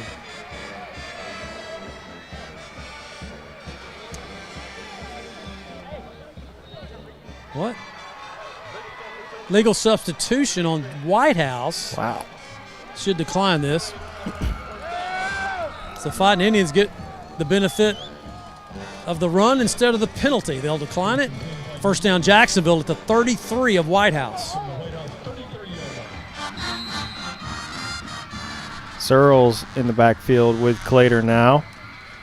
Handoff goes to Randy Searles around the left side. Dragged down about the Whitehouse 25. Sean Rios with the tackle for Whitehouse. Speaking of confidence yesterday, Trampus Black came and spoke to the Fighting Indians after Searles picks up 9, and he talked to him about confidence. Of course, his son Ryan Black, the all-time leading passer in Jacksonville history, Andrew Black, he had a relationship with Coach Holman when he was at Chapel Hill, did Trampus, and he asked him to come speak about confidence. That was the theme of the talk. Handoff. Faked. Clater dropped in the backfield. Big loss on the play. Toby Simpson just trying to protect his quarterback and just could not get the block as Caleb Russell sacks Trent Clater for the huge loss of 13. We've had some success running the ball. 2nd and 1. I know. You'd think would be an automatic run. Well, I mean, 2nd and 1 sometimes is a throwing down, but not when you haven't been throwing the ball well. So run it. So 3rd and long now after the sack. Handoff this time going to go to Searles. Searles going to pick up a couple. Not much there, though, for Randy Searles. It's going to be 4th and 11. Yeah, that was a tough play call a minute ago. I agree with you. I think that the coaches may have thought, 2nd and 1 is one of those times that you got a chance. If it's incomplete, it's 3rd and 1. I know, but they've been putting a lot of pressure on Trent back there. You just can't take the sack. You got to get rid of the ball. So 4th and 11. Simmons goes in motion. Clater drops back. Has some time. Needs to let this one fly. Going to pop it up for Searles. Incomplete. Nothing there. Downfield for Trent Clater. Turns it over on downs. I mean, Jared Holman was running with nobody within 20 yards of him. And I think that was where the play was supposed to go, and Trent just didn't set up and throw it deep. I mean, Holman's coming off the field right now just shrugging his shoulders like, I was wide open. Why didn't he throw it? I don't know what Trent was looking at. That was the play design. He made a nice ball fake, got his feet planted, and there's Holman, and he didn't throw it. And he actually had time on that play. He That's did. something he has not had much of. All he had to do was just put it up there. Holman was wide open. 1st and 10 for Whitehouse. Handoff. Going to go to number 23, Carmelo Perkins. Big run for him on his first run of the ball game. Gets out across midfield to the Jacksonville 45. Good for a first down.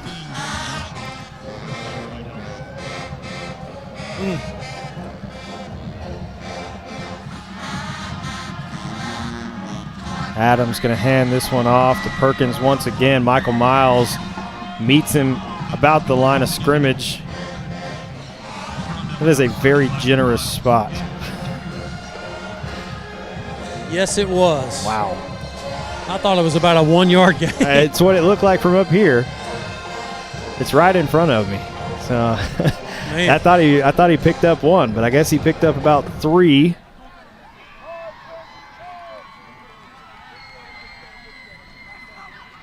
Adams going to hand this one off to Perkins again. Wow, Michael Miles. Goes up the middle. Michael Miles in on the tackle. Going to pick up about another 3, so they'll bring up 3rd down now for Whitehouse. Just great pursuit by Michael Miles. He hasn't quit playing. He came from the backside and ran him down from behind. So 3rd down. Call it 4. Your attention, please. Students, would you please make arrangements for your ride at this time? Thank you. 2 receivers left, 1 right, white for Whitehouse. Adams trying to run it around the right side. Nothing there. Good job by Harrison Penn slowing him down. And, boy, I tell you what, Adams wishes that he might have gone down on that tackle by Harrison because he got cleaned up by Elijah and Michael Miles and Dorsey. So 4th down, 4 to go. Let's see what Coach Westerberg of Whitehouse decides to do here.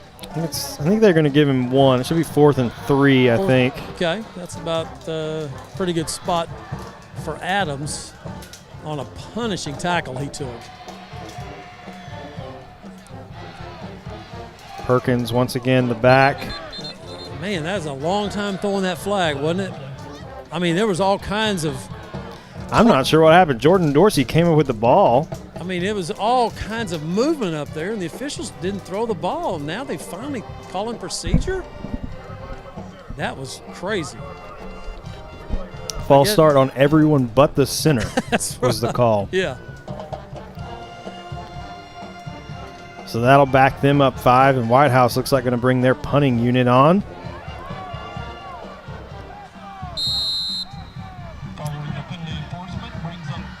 Ashton Park in to punt this one away for the Wildcats. McGowan will drop back for Jacksonville. No, he'll check out. It'll be Richards, Brendan Richards. As the clock continues to run, we'll go under 2 minutes by the time this play ends, most likely. Good snap back. This punt goes straight up in the air. Heads up. Look out, Elijah. Oh, my. Takes a really good Whitehouse bounce. That ball. If that would have hit Elijah, if they would have given that to Whitehouse, you would have seen a guy in a black hat have a conniption fit down here. Because it came right, it went right by Elijah Benavides' leg right there when it came down. That was a 5-yard punt that turned into about 20 after the bounce. But a minute ago, Whitehouse touched the ball and beyond the line of scrimmage, and they didn't give it to Jacksonville. So I would have argued that ball did not get past the line of scrimmage. So Jacksonville with 1:52 remaining and 1 timeout. No, 3 timeouts. Excuse me. Got all 3 timeouts. Yeah. Both teams have all 3 timeouts currently. 1st and 10 from just inside their own 25. Handoff going to go to Dede. Patiently waiting for something to open up. That's got to be a late hit. Man, there have been some questionable calls and no calls tonight. It's right in front of me, and it's in the white. It's right in front of the referee. He's literally standing where Dede gets hit out of bounds. Oh, my gosh. 2nd and 2 after the White run House from player Dede. was in the white when he initiated contact. I guess they're just trying to get the game over with. No harm, no foul. I guess so. Simmons and Richards out wide right. Handoff going to go to Dede. Trying to find somewhere to run. Gets caught from behind. Going to lose a couple on the play. They just couldn't get off that last guy as Rangel was getting his block, and then the other guy came from behind, Rios, to make the tackle for Whitehouse. Under a minute and a half remaining here in the 4th quarter. Jacksonville with a 3rd and 4.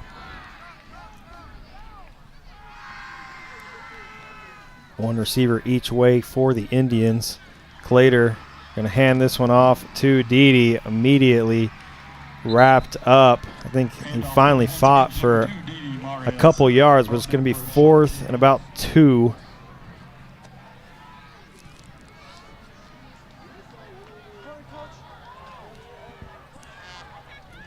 No punt call yet. As we go to 45 seconds right here, you might as well.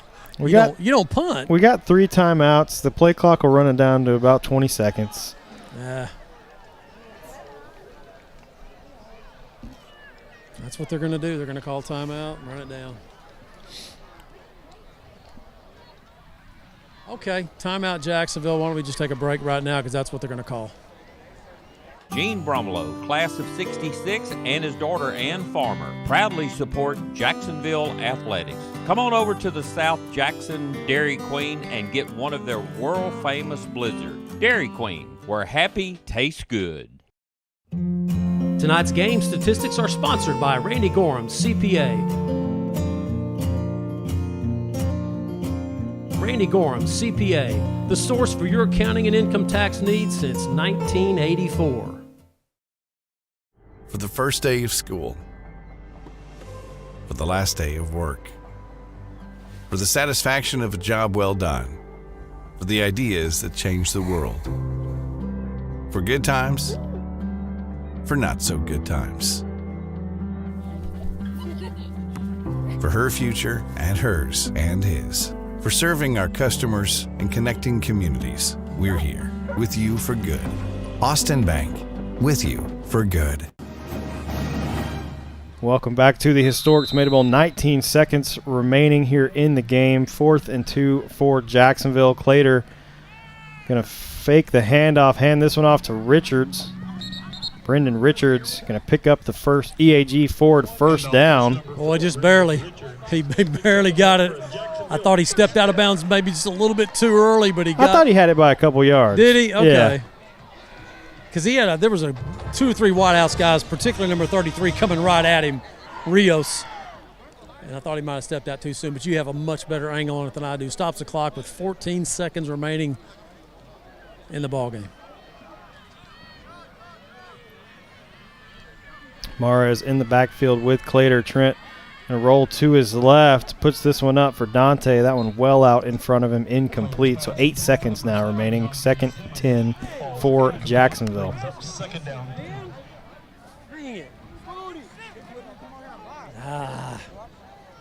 Whitehouse continues to talk trash, and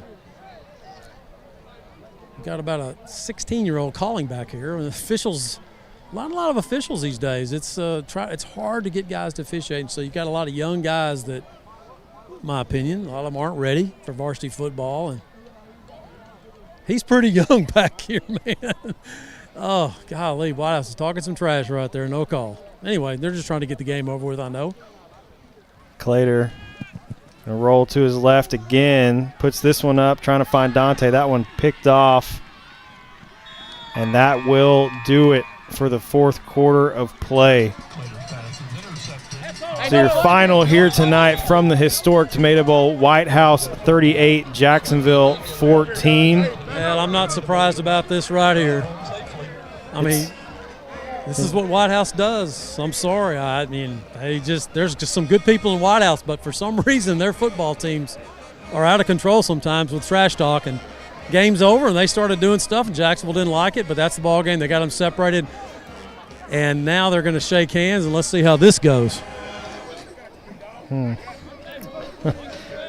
I think if it were me, I'd probably just take the team and shake hands with the coach and not even chance it. Well, but this is also what Whitehouse does too. They're the kind that do stuff and then they run away saying, "What did I do?" So now they're going to be cool. I mean, that's what they do. Anyway, guys, we're going to hand out some awards here in just a few minutes. Why don't you guys? Well, let's just do that right now. How about that?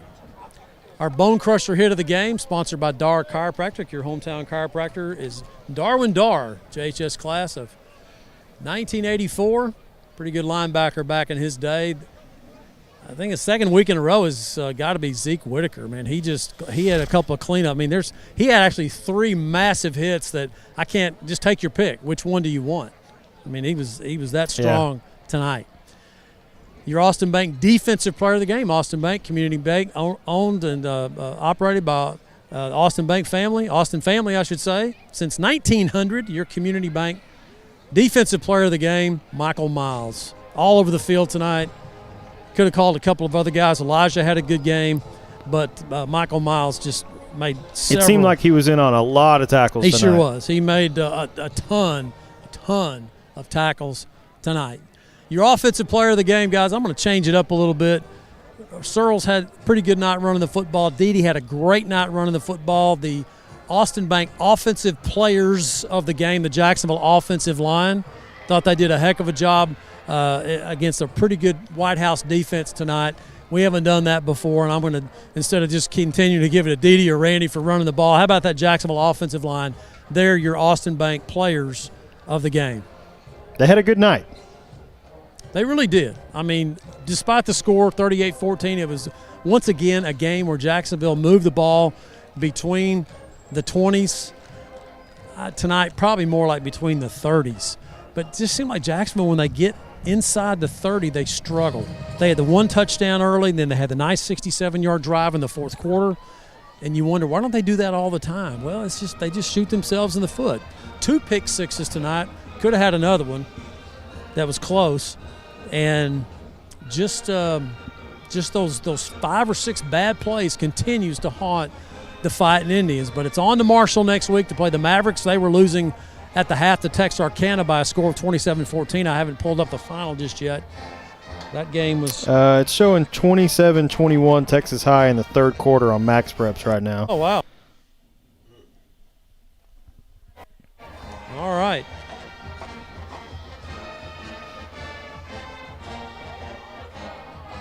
We'll get Coach Holman here in just a moment. Hallsville's up big on Nacogdoches 42-14 in the fourth. So it looks like Hallsville's probably going to pull that one out. You want to look at a few stats while we're waiting on Coach? Yeah, let's go and do that. All right, the Indians finished tonight passing. Trent Clater, 1 completion on 11 attempts for 19 yards and 1 touchdown and 3 interceptions. Rushing, Dede had 24 carries for 119 yards and 1 touchdown. And Randy Searles had 18 carries for 83 yards. Jordan McGowan, 1 carry for 6. Brendan Richards, 1 carry for 5 yards. And receiving, Dante Simmons, 1 catch for 19 yards and the touchdown. How many yards did Dede have? 119. Oh, wow. He just keeps getting those 100-yard games. Does. Yeah. Yeah. That puts him around 860, 870 with 3 games to go. You're going to have to start looking at when the last time we had a 1,000-yard rusher as a running back was. It was Carmen Boyd Anderson. That was a long time ago, back in 2007, 2006. Wow. Yeah, 2006, yeah. Now, of course, quarterbacks, we've had those. Yeah. T. Kennedy and Cameron High. Those guys ran for easily over 1,000 yards in their careers and in seasons during the season. But running backs, no, we haven't. We'll get head coach Jason Holman here in just a moment. Still visiting with some of his players. You can go through some Whitehouse stats real quick. Here he comes right here. He's there. Yeah. Coach, once again, it was a game of like 5 or 6 plays. They did have some pretty good sustained drives, but man, it's just struggling to get points on the board. Yeah, just too many mistakes. 2 key turnovers and punt situation that was blocked. Of course, we held up on that one. Actually blocked the field goal on it. Yeah, just too many mistakes on both sides, to be honest with you. Coach, physically, Whitehouse was really fast, but still you ran the ball well inside the tackles, and trying to go outside was tough. And they were very physical up front, but I thought your offensive line did a nice job. Dede had 119 yards. Randy had 83, something like that. So you still had one of those 200-yard games running the football. Yeah. And the offensive line got better as the game went in terms of blocking. You know, it's tough when you can't convert in the passing game, obviously. We've talked about that before. Yeah. But, you know, I'm proud of our kids' effort. I just told them again, I don't doubt their will to win and their effort. It's just too many mistakes. And I was really proud of them toward the end of the game because, I mean, there's no love lost between these two teams. Whitehouse I'm sorry, they trash talk, and I thought your kids handled that very well tonight. Well, yeah, I mean, a couple instances they did. A couple instances we didn't. But, you know, that's a testament to the character of these kids. We talked about it before the game. Yeah. Don't let them control our emotions. Yeah. You know, you be in control of yourself and hold your composure. Coach, appreciate it. Thank you. Head coach Jason Holman on the All Smiles post-game interview. Guys, back to you. Thank you, Matt. I think that's probably going to do it for us here tonight. Whitehouse gets the win over Jacksonville. So on behalf of Todd Travis, Matt Montgomery, Lee Traylor, and the students of the JHS Media Team, I'm Ryan Travis. Thank you for joining us tonight for all the action from the historic Tomato Bowl. We'll see you next Friday as the Indians head to Marshall to take on the Mavericks. Have a great